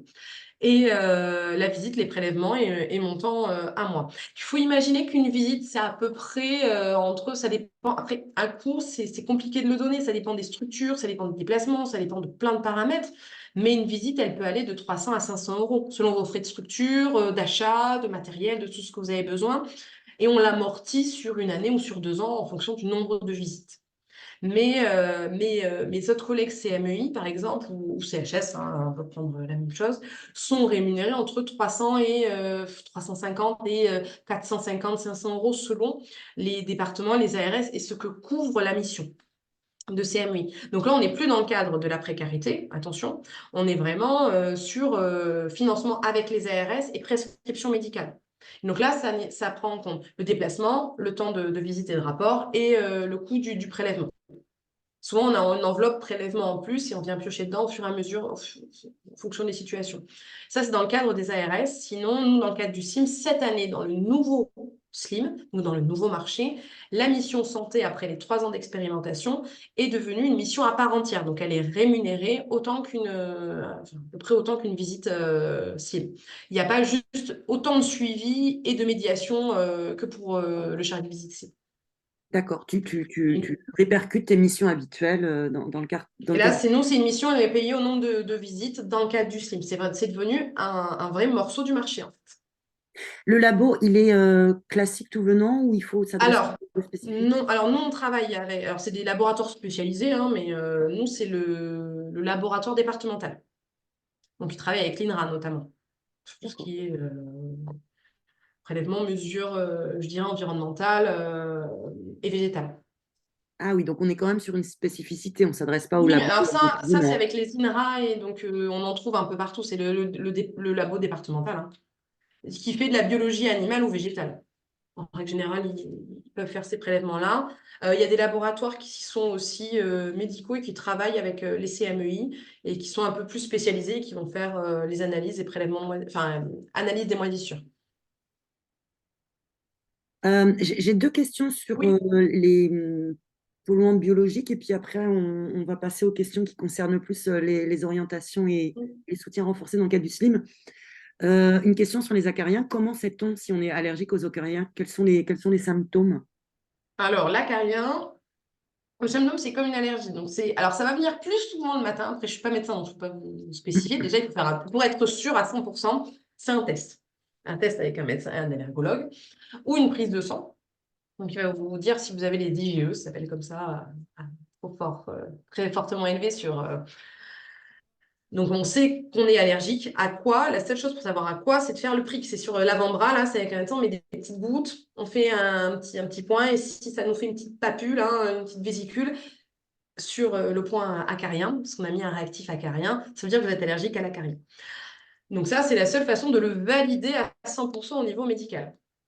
Avant ça, c'est le matin quand on se lève, on ne dort pas très bien, on a les yeux qui grattent, qui gonflent un peu, qui coulent, le nez qui coule, la gorge qui gratouille. Ça, c'est comme une allergie, je dirais, quand vous croisez des gens qui font des allergies, par exemple, aux graminées, ce genre de choses. On a ça, mais très souvent, quand on est dans la chambre, quand on se couche ou au réveil au matin. Si c'est très récurrent, vous gratte le matin au fond de la gorge, vous avez le nez qui coule, les yeux qui piquent, et que c'est un peu tous les matins et qu'après ça passe, potentiellement vous êtes allergique à l'alcool. Ok. Mais la seule façon de le savoir à 100%, c'est avec prise de sang et le test du prick. Donc aller chez un allergologue. Oui. Ou le médecin généraliste si on n'a pas d'allergologue. Ok. Une question sur le monoxyde de carbone. Est-ce que le risque d'intoxication est plus élevé chez les personnes qui ont qui ont déjà des problèmes respiratoires? Est-ce qu'ils sont plus fragiles, plus sensibles? Alors, ils vont être plus sensibles et peut-être que l'atteinte pneumo sera plus forte. Mais toute personne qui va respirer du monoxyde ce sera dangereux pour elle. Après, de là, est-ce que ça aggrave la pathologie? Je sais pas, j'ai pas la réponse médicalement parlant là. Peut-être que oui, mais il faut bien se dire que le monoxyde, c'est contrairement aux autres que je vous ai donnés, c'est pas parce que vous êtes malade que vous y serez plus sensible. Là, c'est pour tout le monde, ça joue sur l'oxygénation du corps, donc c'est pour tout le monde. Ok. Le risque, il est présent chez tout le monde. Ça t'est arrivé de devoir sortir un petit peu d'urgence d'un logement en te disant, oula, moi-même, je m'expose? Euh, En termes de bâti, non, parce que moi j'ai la chance de ne pas être allergique aux acariens, enfin aux acariens, de toute façon, chez tout le monde, j'aurais le problème, de ne pas être allergique à la moisissure. Mm. Non, on aère, monoxyde, je suis jamais tombée dessus plus que ça. Voilà, on explique bien. Non, par contre, non, non, non. Non, Après, ça a été sur d'autres aspects où c'était plus risqué, vraiment avec certaines pathologies. d'accord. Alors, on va sortir un petit peu des polluants. Il y a deux questions, dont une qui émane de moi. Je me permets. Tu disais tout à l'heure qu'il fallait faire attention aux informations que tu fournissais dans tes rapports, que par exemple le propriétaire bailleur n'avait pas accès à des informations de santé. Mais alors du coup, la question que je me posais, c'est en termes de médiation, alors c'est peut-être pas toi qui fais la médiation, mais si médiation il y a à faire entre le propriétaire bailleur et le locataire, comment on se sert de ton rapport et du travail que tu as fait? Et la question Alors, est également posée oui. sur la question du relogement. Est-ce que ce rapport-là peut prioriser au titre du DALO ou je ne sais quoi, un ménage qui a besoin d'être relogé? C'est quoi la valeur? Alors, moi, mon rapport, déjà sur cette deuxième partie de question, je vais vous répondre facilement puisque le rapport est envoyé aux assistantes sociales. Oui, mon rapport a été utilisé dans le cadre de DALO plusieurs fois. C'est l'élément en plus au bout de 6 mois, enfin dans le suivi, ça a pu déclencher des DALO et prioriser. C'est pour ça que moi, j'ai beaucoup d'assistantes sociales qui poussent dès le début en disant vous pouvez venir sur la santé. On fait d'abord la partie bâtiment et ensuite on fait venir. Mais c'est beaucoup utilisé, les assistantes sociales sur certaines situations, oui, utilisent ce rapport-là pour prioriser. C'est un élément en plus. C'est pas la baguette magique non plus. J'aimerais beaucoup que ça le soit, mais voilà, on vit tous dans le même contexte de bâti, de disponibilité. Mais ça a été utilisé. Et il est utilisé dans ce sens-là par les AS. Sur la partie, je dirais, médiation. On avait fait avant toute une étude et ça a été 3 ans d'expérimentation avant d'intégrer ces visites-là au SLIM. On a travaillé et ce qu'on a pu constater, c'est que le chargé de visite utilise les éléments sans citer machin à telle pathologie. Donc, par contre, il y a les personnes, dans le cadre de votre logement, ont des éléments, ça aggrave leur santé. On peut citer quelques petites choses, mais on ne détaille pas à la pathologie, à l'ensemble près, mais par contre, c'est utilisé dans les grandes conclusions et dans les impacts. En disant, on a constaté ça sur la santé d'une personne, ça peut créer ça et ça. Donc oui, pour le coup, c'est utilisé dans les médiations et ce qu'on s'est rendu compte, c'est que on avait chez les propriétaires bailleurs c'est pas une grande révolution, mais quand même, c'est à noter, une part de passage à l'acte et de réhabilitation un peu plus forte quand il y avait aussi l'argumentaire santé. À autour de 10 à 15%, je n'ai plus les chiffres en tête, on avait fait une étude dessus, mais il y avait quand même, oui, autour de 10 à 12%, je crois, de travaux. C'était un argument qui pesait quand même, et c'est toujours ça de gagner dans la rénovation. Bah, si c'est 15%, Justement, effectivement, c'est pas neutre, quoi. c'est toujours bien sur la ventilation, au moins, parce que c'est un peu le parent pauvre, quoi, la ventilation. Donc là, au moins, ça remettait un petit peu cette thématique-là et ça l'argumentait, donc c'était intéressant. Et ça a eu des impacts. Donc, Ok. voilà, c'est utilisé dans ce sens-là avec les propriétaires. J'ai l'impression qu'on a fait le tour des questions Très et, bien. et que s'il y en a qui restent, eh ben, elles pourront tout à fait être posées à l'issue du troisième chapitre. Parfait. Alors, le troisième chapitre, alors il va aller plus vite. Parce que là, c'est maintenant, on vous a présenté un petit peu le contexte, pourquoi c'est important de travailler sur cette thématique-là, les visites, comment nous, ici, on le pratique, qui sont les potentiels, je dirais, personnes qui peuvent intervenir dessus et qui peut les faire. Aujourd'hui, c'est plus, et maintenant, si vous voulez aller sur cette thématique-là, comment faire? Comment je me positionne et par quoi je commence? Parce que chaque territoire est différent, chaque politique de territoire est différente avec des enjeux ou quoi que ce soit. Les liens que vous entretenez dans votre structure avec les représentants de ce territoire-là sont différentes.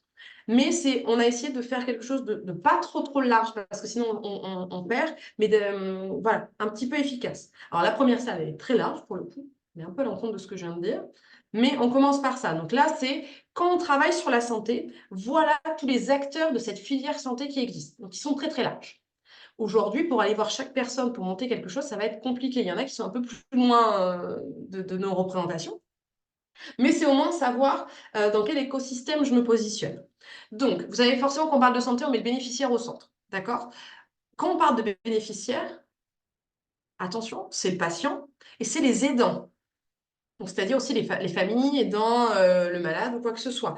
Ça va être aussi, on va avoir des personnes, tout ce qui va être l'influence, donc les associations, les syndicats, les sociétés, là, les patients experts aussi qui sont là aussi, qui ont vécu en tant que patients et qui accompagnent aujourd'hui de nouveaux patients qui ont un peu ce côté des patients experts qui connaissent et qui vont un petit peu servir de liens et de tuteurs. Voilà, donc tout ça, on a le patient au centre, les influences, les associations. C'est compliqué d'aller travailler avec les associations si on n'arrive pas avec quelque chose de préformé.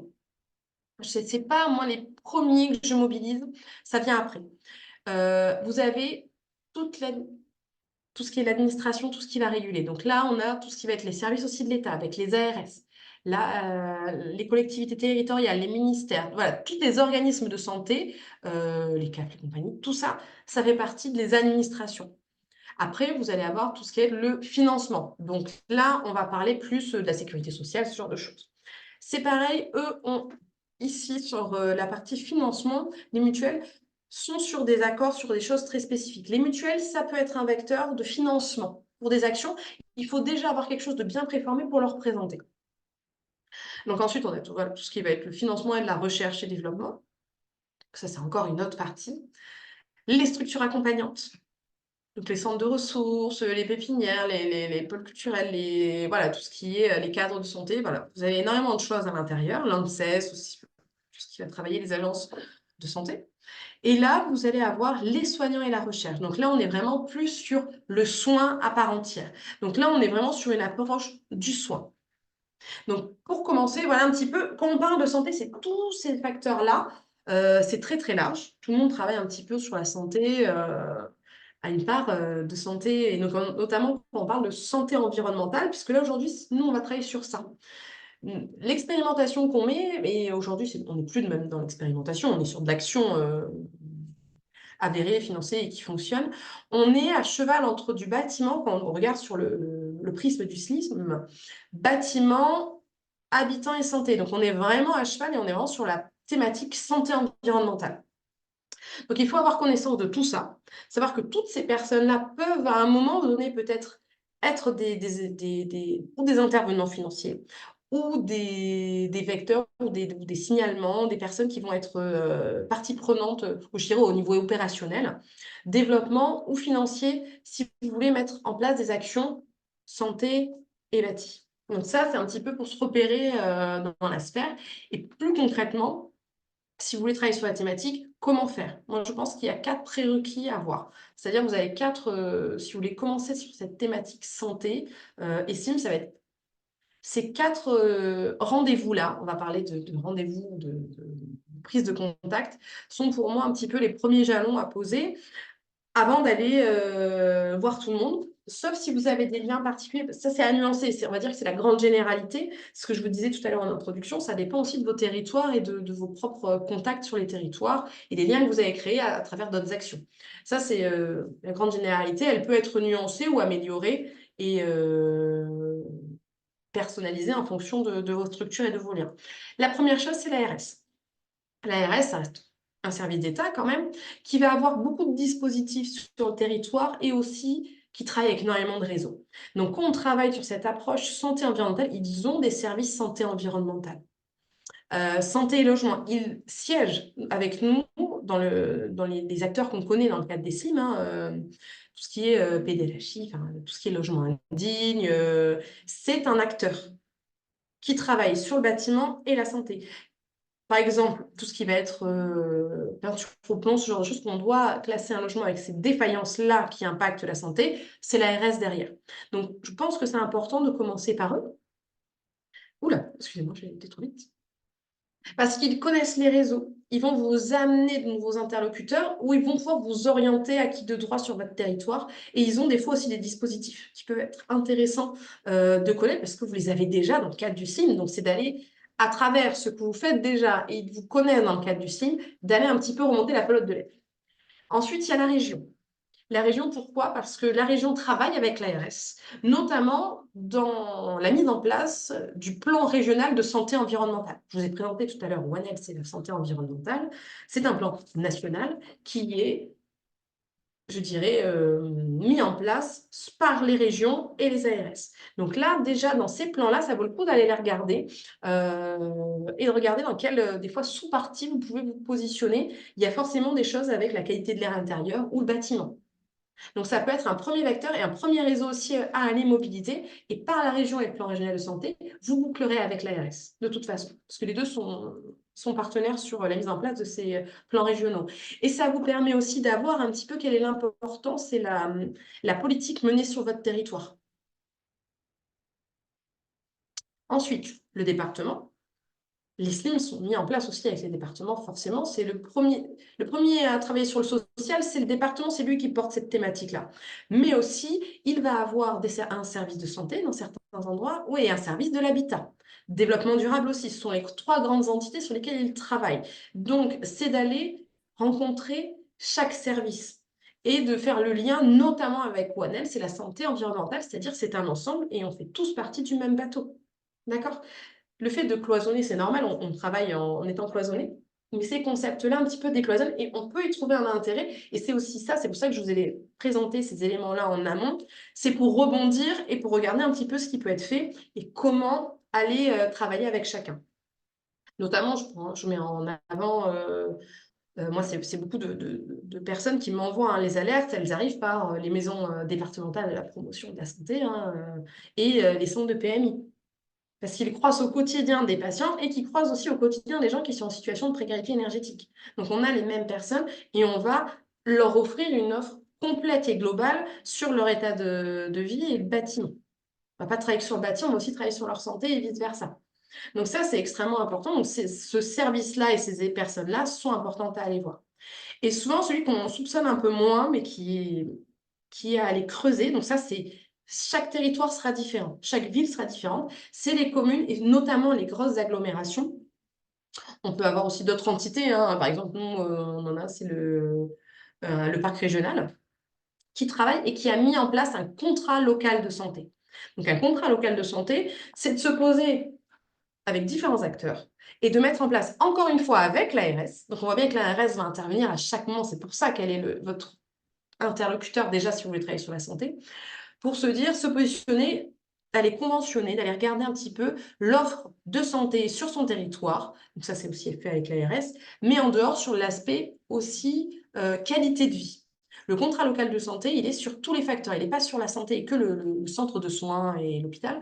Il est beaucoup plus large avec les différents facteurs de santé qu'on a vus en introduction et ils vont mettre ça en place, essayer de faire que les acteurs se rencontrent et qu'il y ait une offre de soins et une prise en compte de la santé dans l'environnement pour les habitants la plus large possible et la plus ouverte possible. Donc les contrats locaux de santé sont un élément, allez regarder s'il y en a et allez regarder de quoi ils parlent.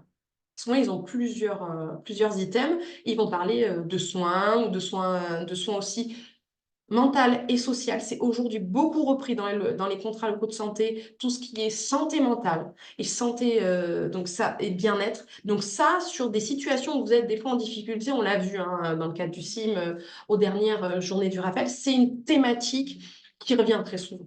Vous la croisez sans en avoir aujourd'hui, sans être armé pour y répondre. Vous croisez les problèmes de santé mentale et vous savez Et on est tous devant, mais qu'est-ce qu'on en fait? Donc, les contrats locaux de santé, souvent, ont des approches aussi mentales pour aller un petit peu mailler le territoire sur ces approches-là. Donc, c'est bien de les avoir en partenaire ou au moins de pouvoir réorienter, savoir ce qui est mis en place. Donc, voilà, si vous voulez monter quelque chose sur la santé, c'est de regarder vos propres réseaux et aussi de travailler en priorité avec ces quatre entités. Et quand vous avez monté, quand vous avez un réseau, quand vous avez des choses, après d'aller vers les CAF. Alors les CAF, on travaille des fois avec eux sur l'indécence du logement ou voilà, la suspension des aides. Mais on va travailler, ça va être dans un second temps avec des choses très... On peut leur proposer des partenariats. Mais c'est pas la première personne que je mets en place. Moi, enfin, le premier, excusez-moi, dispositif que je mets en place, ça reste vraiment les ARS. Et après, avec les contacts que vous avez, vous allez panacher tout ça et un petit peu construire votre éventail de partenaires et de structures. Voilà, donc si vous voulez travailler, moi, c'est ce que je vous recommande. Voilà les grandes entrées qu'on peut avoir pour aborder cette thématique-là et développer des choses sur votre secteur. Parce que vous n'avez peut-être pas des CMEI partout, vous n'avez peut-être pas des CHS, mais c'est bien d'aller se renseigner. Il y a des blancs encore dans la raquette, hein, parce que tout simplement, nous, les CMEI et les CHS, on n'est pas reconnus métiers de la santé. Donc, nous ne sommes pas codifiés par la CPM, donc nous ne sommes pas remboursés. Et tant qu'on ne sera pas remboursé et qu'il n'y aura pas une offre sur tous les territoires, ben, on ne pourra pas recevoir toute la population. C'est pour ça que là, c'est des petits volumes financiers que nous accordent les ARS et ça représente 100, 200, 300 des fois visites sur toute la région, quoi. C'est pas beaucoup. Alors, C'est pour ça ça qu'il faut recoupe, développer. pardon, pardon, ça recoupe deux questions qui ont été posées, dont une que j'ai failli oublier, donc merci d'y revenir. La première, c'est de confirmer que la visite CMEI, donc ta visite, elle est bien gratuite hein, pour les ménages Oui. Slim, on est d'accord? Oui. Et une question qui a été posée précédemment, sur mon territoire, comment je fais pour trouver, voire recruter une CMEI ou un CHS, sachant qu'il n'y en a pas partout, à qui je m'adresse, comment je fais? Alors, c'est pour ça que je vous dis, en fait, d'aller... la CME ou la CHS, si elle n'est pas financée ou si elle a son volume de financement, elle va passer par les prescriptions médicales. Elle ne prendra pas vos situations.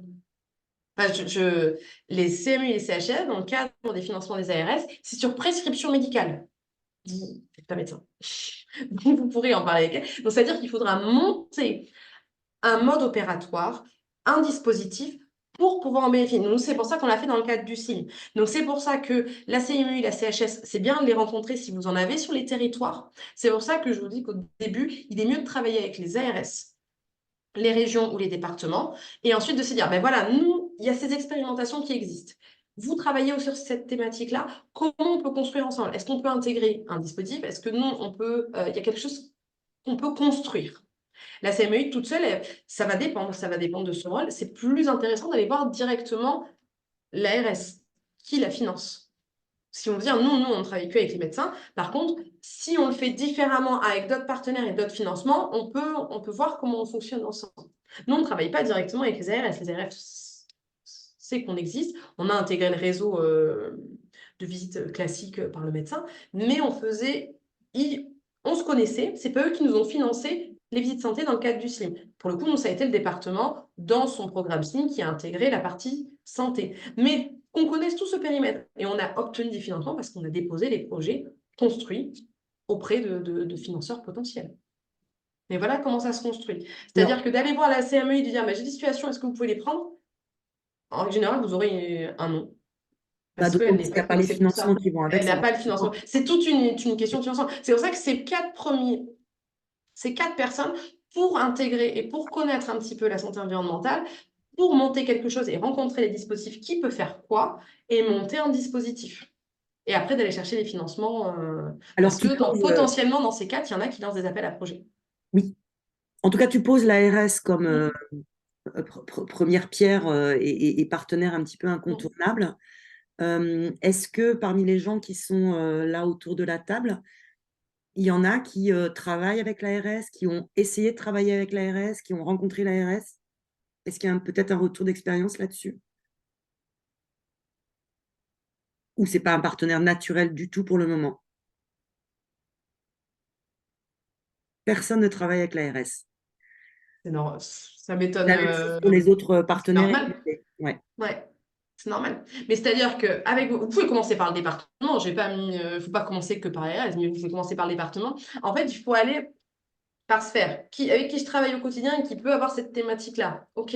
Et ensuite, ces acteurs-là sont pour moi, dans un premier temps, un peu incontournables si derrière on veut aller mobiliser d'autres compétences qu'on n'a pas. Et là, pour le coup, des chargés de visite santé. C'est pour ça que ça peut être intéressant. Voilà. Après, la formation, elle peut se faire. Hein, nous, on a fait ce risque-là, mais on avait commencé à travailler avant. Donc, sur des expérimentations, parce qu'on a rencontré ces personnes-là dans le cadre de réseaux. L'ARS, elle va peut-être pas vous donner des financements et vous dire, bah oui, d'accord, je travaille avec vous. Mais elle peut vous montrer des dispositifs ou des réseaux parce qu'elle en connaît plusieurs. Et des fois, des réseaux qu'on ne connaît pas. Donc, en fait, c'est justement ça, c'est d'aller un petit peu élargir son cercle pour monter un dispositif ou un réseau. Je vois qu'il y a une question, je crois. Oui, Éléonore, vous levez la main. Oui, bonjour. Bonjour. Voilà, nous, on a mis en place aussi des diagnostics habitat santé depuis quelques années. Et du coup, voilà, on a eu l'occasion, en effet, de faire un dossier avec l'ARS et de demander une subvention. Voilà. Donc, je suis désolée, j'ai mis un temps de réponse depuis, enfin, assez long, mais je ne comprenais pas trop le logiciel. Il n'y a pas de souci. Voilà, donc je travaille, moi, je suis du coup diagnostiqueuse SLIM et je travaille avec un infirmier aussi qui est conseiller habitat santé. Ouais. Voilà, on travaille en binôme aussi pour faire ce diagnostic. Et donc ça, lui, il est financé par l'ARS pour faire ces visites-là avec vous. Il est financé, non, c'est l'association, du coup, D'accord. le service d'entraide protestant qui fait le lien, qui demande la subvention auprès de l'ARS et c'est l'association qui finance ensuite l'infirmier. Voilà. Bon, bah, donc ça, c'est aussi un exemple d'élément. Qu'est-ce que vous en avez retiré de ce partenariat-là, vous? Alors, enfin, du coup, lui est vraiment a fini sa formation cette année. Donc, voilà, on est vraiment dans le montage de ce projet. Les personnes qui travaillaient il y a 2 ans sur ce projet l'ont vraiment monté. Donc, on est sur le nord du Gard. Et voilà, ça se met en place petit à petit. On réalise 10 diagnostics par an. Et ensuite, on propose aussi à une structure de travailler sur l'éco-habitat et puis travailler sur toutes les pratiques en interne des structures accueillant un jeune public. Donc ça fait partie de ce qu'on propose pour notre dossier avec l'ARS. Et voilà, bon, du coup, on a eu des orientations. Comme je fais des diagnostics SLIM, on a eu des orientations qui provenaient et du SLIM et aussi qui provenaient directement de médecins locaux. D'accord. Voilà, et en tout, ça a fait, voilà, c'est peut-être un début, mais ça a fait les 10 diagnostics en temps parfait voilà, sur une année. Sur un petit territoire, hein, c'est vraiment, ça concerne un territoire d'une ville de 5000 habitants. C'est quel Oui, ça territoire le mérite. vous, Éléonore? Pardon? C'est quelle région? Le Gard. Le Gard, parce que la Je question suis, voilà, avec Virginie aussi et sur le Gard, et moi j'ai vraiment une part de diagnostic SLIM sur 3 communes du nord du Gard. Ok. Et question à toutes les deux, du coup, Éléonore et Gwenaëlle, l'ensemble des interventions, y compris le matériel, etc., c'est éligible au C2E dans le cadre du SLIM. Alors là, c'est pas moi qui m'en occupe, il faudrait demander. Je pense je pense que le département, oui, ça doit être comme ça qu'il mobilise le financement. Je Ok. pense. Ah, j'ai Ça pas trop de demanderait réponse. peut-être une réponse plus affirmée au département qui gère cette partie-là, chez nous. D'accord. Bénédicte, tu avais un témoignage ou une question? Merci, Éléonore. Merci. Oui, bonjour à tous, toutes. Un petit retour d'expérience aussi. Je coordonne un SDIM, quoi, un SLIM départemental dans le Morbihan, et avec l'association Capter, qui est plutôt basée à Rennes, mais qui est régionale. C'est pour moi, alors je crois que j'ai un doute là-dessus, mais ils avaient répondu à un appel à projet il y a 4 ans, auquel on avait participé. Donc, on était plusieurs SLIM à y participer. Et l'idée, c'était d'expérimenter justement avec certains SLIM bretons ce lien logement, santé et la sollicitation des CMUI de l'association Capter. Donc, dans ce cadre-là, on était, en effet, c'était un appel à projet de souvenir de l'ARS qui a plutôt bien fonctionné sur une année. Et puis, nous, on y avait été aussi avec les chargés de visite pour être formés, sensibilisés sur une journée avec un peu ce que vous avez présenté aujourd'hui, voilà, pour l'ensemble des chargés de visite. Et après, donc, cet appel à projet s'est terminé. Mais là, aujourd'hui, on continue à travailler avec l'équipe, sachant qu'il n'y avait pas de CMUI, en tout cas sur le Morbihan, et depuis, il y en a une. Et là, parce que vous demandiez le process, en fait, nous, donc les collègues les repèrent dans le cadre du SLIM. Et en fait, le passage se fait en effet par le médecin traitant. C'est prescription, donc en effet, on leur demande d'aller voir leur médecin. Mais ça fonctionne assez bien parce que c'est juste le médecin a juste un lien à remplir par un lien, comment on appelle ça? Un lien Internet où il remplit un formulaire en ligne. Excusez-moi, c'est un Ça formulaire en renvoie à ligne, l'ARS. voilà, qui est très, très rapide. Et après, donc, il y a Sophie Frein, qui est la coordinatrice régionale de cette association, qui reprend contact avec le ménage. Voilà. Ça s'enclenche plutôt facilement, mais il n'y a pas de lien, en fait. Il n'y a aucun lien avec le département et l'association Capter. Hein. C'est vraiment...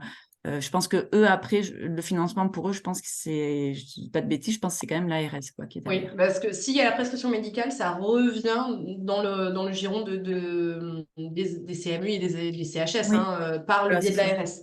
Nous, c'est le Mm. prérequis. On ne peut pas se déplacer si on n'a pas l'orientation médicale. Et après, donc dans le cas de l'expérimentation, et là, elle est toujours là, il y a une grille Oui. d'aide pour les chargés de visite qui avait été faite. Mais là, je trouve, comme vous l'avez présenté, c'était super clair. Quoi, voilà, non, mais c'est quoi les signes en tant que chargé de visite, c'est quoi qui doit m'alerter et à quel moment je propose ou pas la visite, quoi. C'était vraiment ça l'idée de pas non plus. Donc là, on est toujours en train, je vois, de s'ajuster. On a des liens avec la coordinatrice pour dernièrement, elle m'a dit attention, voilà, que la visite soit pas utilisée pour favoriser un relogement ou que ça soit que l'objet que les ménages se disent tiens, ça va être quelque chose de plus. Et parce qu'elle me disait, ben voilà, je sens que quand après on fait des préconisations ménage, ils n'en tiennent pas, ça passe pas parce que leur objectif premier c'était de partir et pas d'entendre des préconisations pour eux, quoi, des choses que eux peuvent faire. Donc voilà, on est en lien, mais pour nous, ça n'a pas été si compliqué que ça au niveau du SLIM, en tout cas pour ce lien est plutôt venu de l'ARS, quoi. Voilà. Mais ce prérequis et donc ce passage par un médecin, dans vos deux cas, il n'est pas obligatoire dans le cadre du dispositif SLIM, si? Alors chez nous, non, mais chez eux, oui, parce que c'est C'est ça, pas ouais. financé dans le cadre du SIM, c'est refinancé. Enfin, ça part par. Ils repèrent la situation, si j'ai bien compris, hein, si je reverbalise bien, après vous m'arrêtez si c'est pas ça. Vous repérez la situation en tant que chargé de visite grâce à ce scoring. Je vois très bien à quoi il ressemble avec les points, les scores, les questions. Si la personne peut être éligible et il peut être intéressant de faire une visite santé, il lui demande d'aller chez le médecin pour que le médecin fasse la prescription. Et là, ça repart sur la prescription classique et le métier des CMEI. En fait, Oui. vous travaillez en lien, vous restez vous sur le giron habitat, eux sur la partie santé, et vous faites juste une passation en mettant le médecin, que ce soit le médecin qui oriente. Et comme ça, vous revenez dans le dispositif classique des CMEI, des CHS. C'est ça. Mais du Ouais. coup, Et il puis, vient alors, payer ce par qu'elle nous avait médecin. demandé, c'est de faire éventuellement un mail. En fait, on fait un mail à la coordinatrice pour lui dire on a orienté vers son médecin de tel ménage, qu'elle sache qu'il vient du SLIM. Ouais, je sais. Et l'intérêt que j'y vois, moi aussi, c'est en termes de... En tout cas, je trouve que dans ce cadre-là, on sensibilise aussi les médecins traitants qui sont pas souvent au courant de ces dispositifs-là et qui voilà, en prennent connaissance par le biais de la personne qui vient les voir. Et ça, j'ai l'impression que ça fonctionne, il n'y a pas tant de pertes en ligne, en fait. On n'a pas des ménages qui reviennent en disant le médecin n'a pas voulu ou n'a pas fait, quoi. Et Mais il y a ça une reste question qui est posée sur la notion de médecin traitant. Comment vous faites, Bénédicte, quand le ménage n'a pas spécifiquement de médecin traitant désigné? C'est rare que, en tout cas sur les ménages-là qui ont déjà des problématiques, on l'a vu, où on sent que la santé est fragile, en général, il y a un médecin, quoi. Ok, C'est... Ouais. d'accord. On est quand même dans des zones rurales, en effet, où il y a... Mais en général, les médecins, quoi, le médecin est présent, quoi. Et encore une question qui est posée dans le fil de discussion. Combien de temps, à ta connaissance, Bénédicte, et la question vaut pour toi également, Gwenaëlle, mais t'es hors parcours médical, mais combien de temps ça peut prendre entre la prescription médicale faite par le médecin traitant et finalement la visite de la CMEI ou de la CHS? Tu le sais, ça? Ça prend très peu de temps. En Oui. tout cas, ils mettent moins de temps que nous pour intervenir dans le cadre du SLIM aujourd'hui, parce qu'en fait, ce que je disais, depuis peu, on a cette CMUI sur le département du Morbihan qui n'était pas là avant. Et donc là, elle est plutôt, il y a plutôt ça fonctionne plutôt bien. Donc sous un mois à peu près, elle intervient. Voilà, les dernières, c'était ça, quoi. C'était assez réactif. C'est bien, ça peut être plus long. Ça peut être long. Mm. Oui, ça peut être plus long. On peut avoir des délais de 3, des fois 3 à 6 mois, enfin, selon comment émailler le territoire, selon... En fait, on ne se déplace pas. Moi, je suis basée à Bordeaux. Pour le cas juste des CMEI, je parle, hein, je parle pas non, du SLIM, mais on va pas sur... on peut pas faire... des fois, on fait 100 km. On ne fait pas 100 km pour une seule visite. On attend d'en avoir une deuxième. Après, des fois aussi, on a des agendas... moi, je suis toute seule sur tout le département, donc j'ai un peu plus d'un mois d'attente. Mm. 2, 3 mois, des fois, ça peut attendre 2, 3 mois ouais, avant que je puisse me déplacer. Est-ce qu'il y a des questions auxquelles on n'aurait pas répondu ou d'autres questions qui se posent? Et moi, j'en ai une. On parlait tout à l'heure, Gwenaëlle, d'acteurs, je dirais, plus naturels dans le cadre du SLIM, que sont par exemple les CAF et les MSA. Et tu me disais que oui, ça peut être des acteurs intéressants à mobiliser. Et en même temps, c'est un peu compliqué parce qu'ils sont sur beaucoup de sujets. Et voilà. Est-ce qu'avec cette entrée santé, CAF, MSA ou d'autres acteurs ont pu être expérimentés et approchés dans vos territoires respectifs? Alors, nous, on a eu du mal à les mobiliser, tout simplement. Alors, je vais répondre. Alors déjà, c'est sur la famille, donc ça touche plus à la famille. On travaille avec eux, souvent, peut-être d'autres SLIM, je pense, le font aussi, sur les constats d'indécence. Enfin, voilà, on bloque les APL, donc ça, on le fait. Mais le lien avec la santé, autant les CAF, on travaille plus sur le bâtiment et sur l'approche de la famille. La partie santé, c'est moins leur domaine. Après, la CPAM, c'est souvent quand on pense à des financements santé, on pense CPAM. Le gros point d'alerte, et je vous l'ai dit tout à l'heure, c'est qu'on n'est pas référencé. En tant que CPM, on n'est pas codifié, on n'est pas un code d'acte médical, donc on n'est pas remboursé. Donc on travaille beaucoup en tant que CNI, enfin, voilà, il y a tous les réseaux dessus, avec les livres blancs de l'asthme. Pour l'instant, on n'y est pas. Donc c'est pour ça que c'est que les ARS qui financent. Donc en fait, ces personnes-là sont contraintes, ça les intéresse, mais des fois, elles sont contraintes par des grilles réglementaires, et tant qu'on n'est pas dans la grille, on peut pas travailler. Donc oui, il faut développer des projets, il faut avoir des appels à projets ou des modules d'expérimentation qui peuvent être mis en place, mais c'est pas facile. Donc c'est vraiment au niveau opérationnel, on a l'impression que c'est eux qui travaillent sur la même thématique, donc mais ils sont sur du code et de l'acte, donc c'est moins évident pour eux de le faire parce qu'on rentre pas. On rentre pas dans la grille, donc ça peut bouger, ça dépend des territoires, mais voilà, après, les mutuelles, des fois, lancent plus facilement des appels à projets ou des appels à manifestation d'intérêt, voilà, où on peut obtenir des financements. Voilà, elles ont une plus grande liberté sur l'acte et ce qu'elles y mettent. Voilà. Là, sur les CPM, les CAF, c'est plus contraint. Mais pour les mutuelles, c'est plutôt du coup au niveau national, quoique non, pas forcément. Non, bah, on peut avoir des entités et des appels à projets régionaux. Ça peut être national, ça peut être territorial. Ça dépend. Ça, après, c'est ce que je vous disais, c'est tout ce qui est la construction de votre réseau local, quoi, hein. Donc là, c'est avec les 4 premiers rendez-vous qui vont vous ouvrir à ces réseaux-là que vous allez croiser. Et quand vous avez quelque chose qui tient la route, enfin voilà, vous avez plusieurs expérimentations hein, sur la santé, c'est aller avec voilà, ce schéma-là et comment vous pouvez le financer et qui peut être intéressé par ça. Là, on voit, on est 3 et on a 3 méthodes un tout petit peu différentes. On fait la même chose, mais différemment. Ça va être propre au territoire et aux rencontres. Ton argumentaire, quand tu vas voir un partenaire, il est coût santé évité, il est bien-être des populations. C'est quoi l'argument qui fait mouche finalement? Ça va dépendre de mon partenaire. Mhm.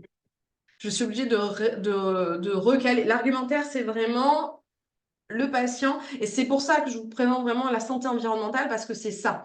On n'est pas médecin. On ne travaille pas sur de la pathologie. Alors, bien sûr qu'on travaille sur la pathologie parce qu'on va améliorer son état de santé.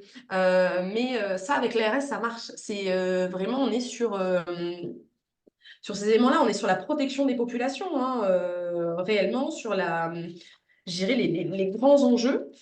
L'argumentaire, il faut qu'il soit un peu recalibré en fonction du partenaire qu'on a en face. Si département, ça va être vraiment sur le côté social et bien-être et maintien dans son logement, ça va dépendre.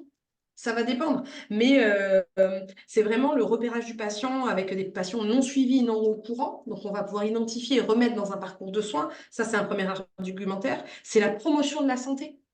Ça, c'est un argumentaire qui marche quand même, avec la sensibilisation et qui va créer les conditions favorables et indispensables à l'épanouissement de la santé.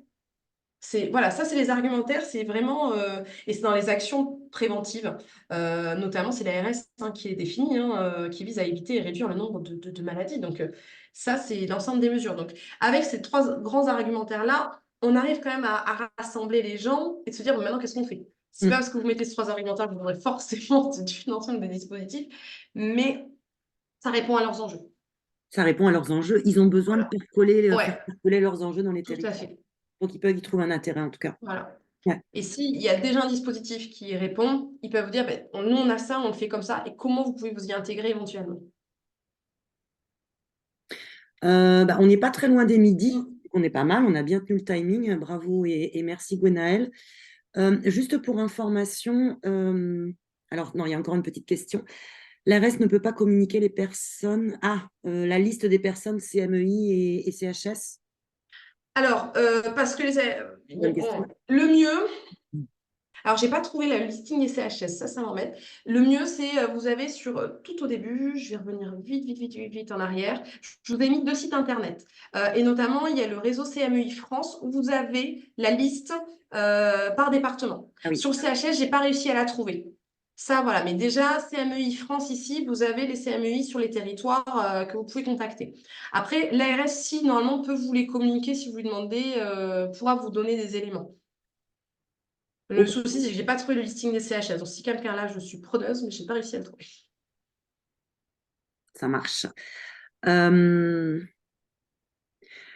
Est-ce que Gwenaëlle, on pourra, en même temps que le replay, diffuser peut-être le montage que tu as proposé?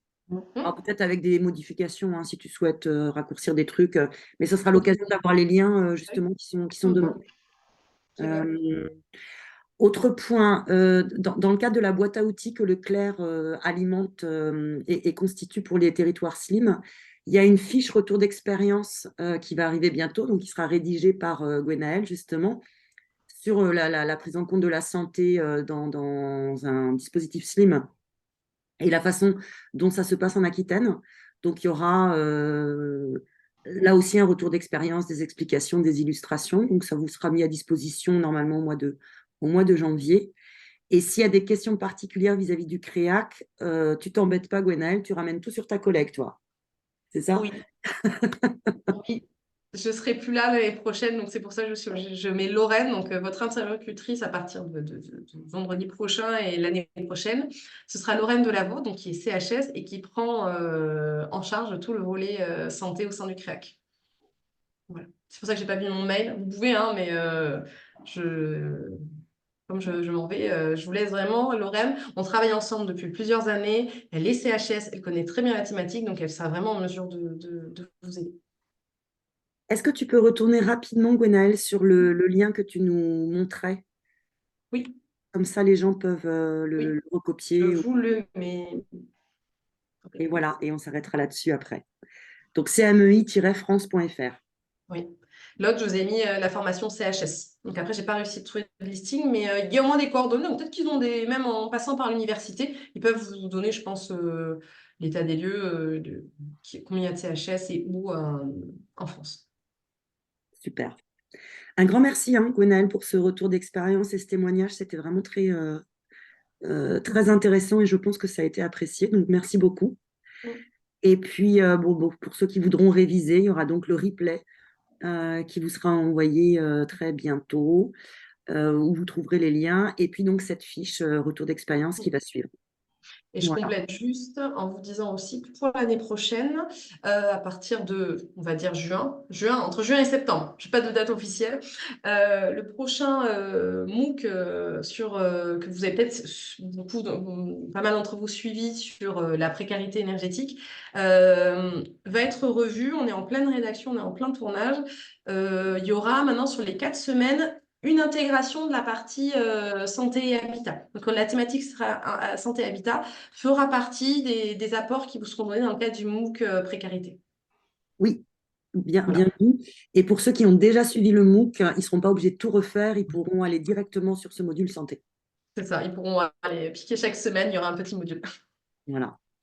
Merci à tous de votre participation. Très bonne journée. Et encore merci, Gwenaëlle. À bientôt. Merci à vous, merci pour ces questions. Très bon Noël à tout le monde et puis très belle fin d'année. Exactement. Merci.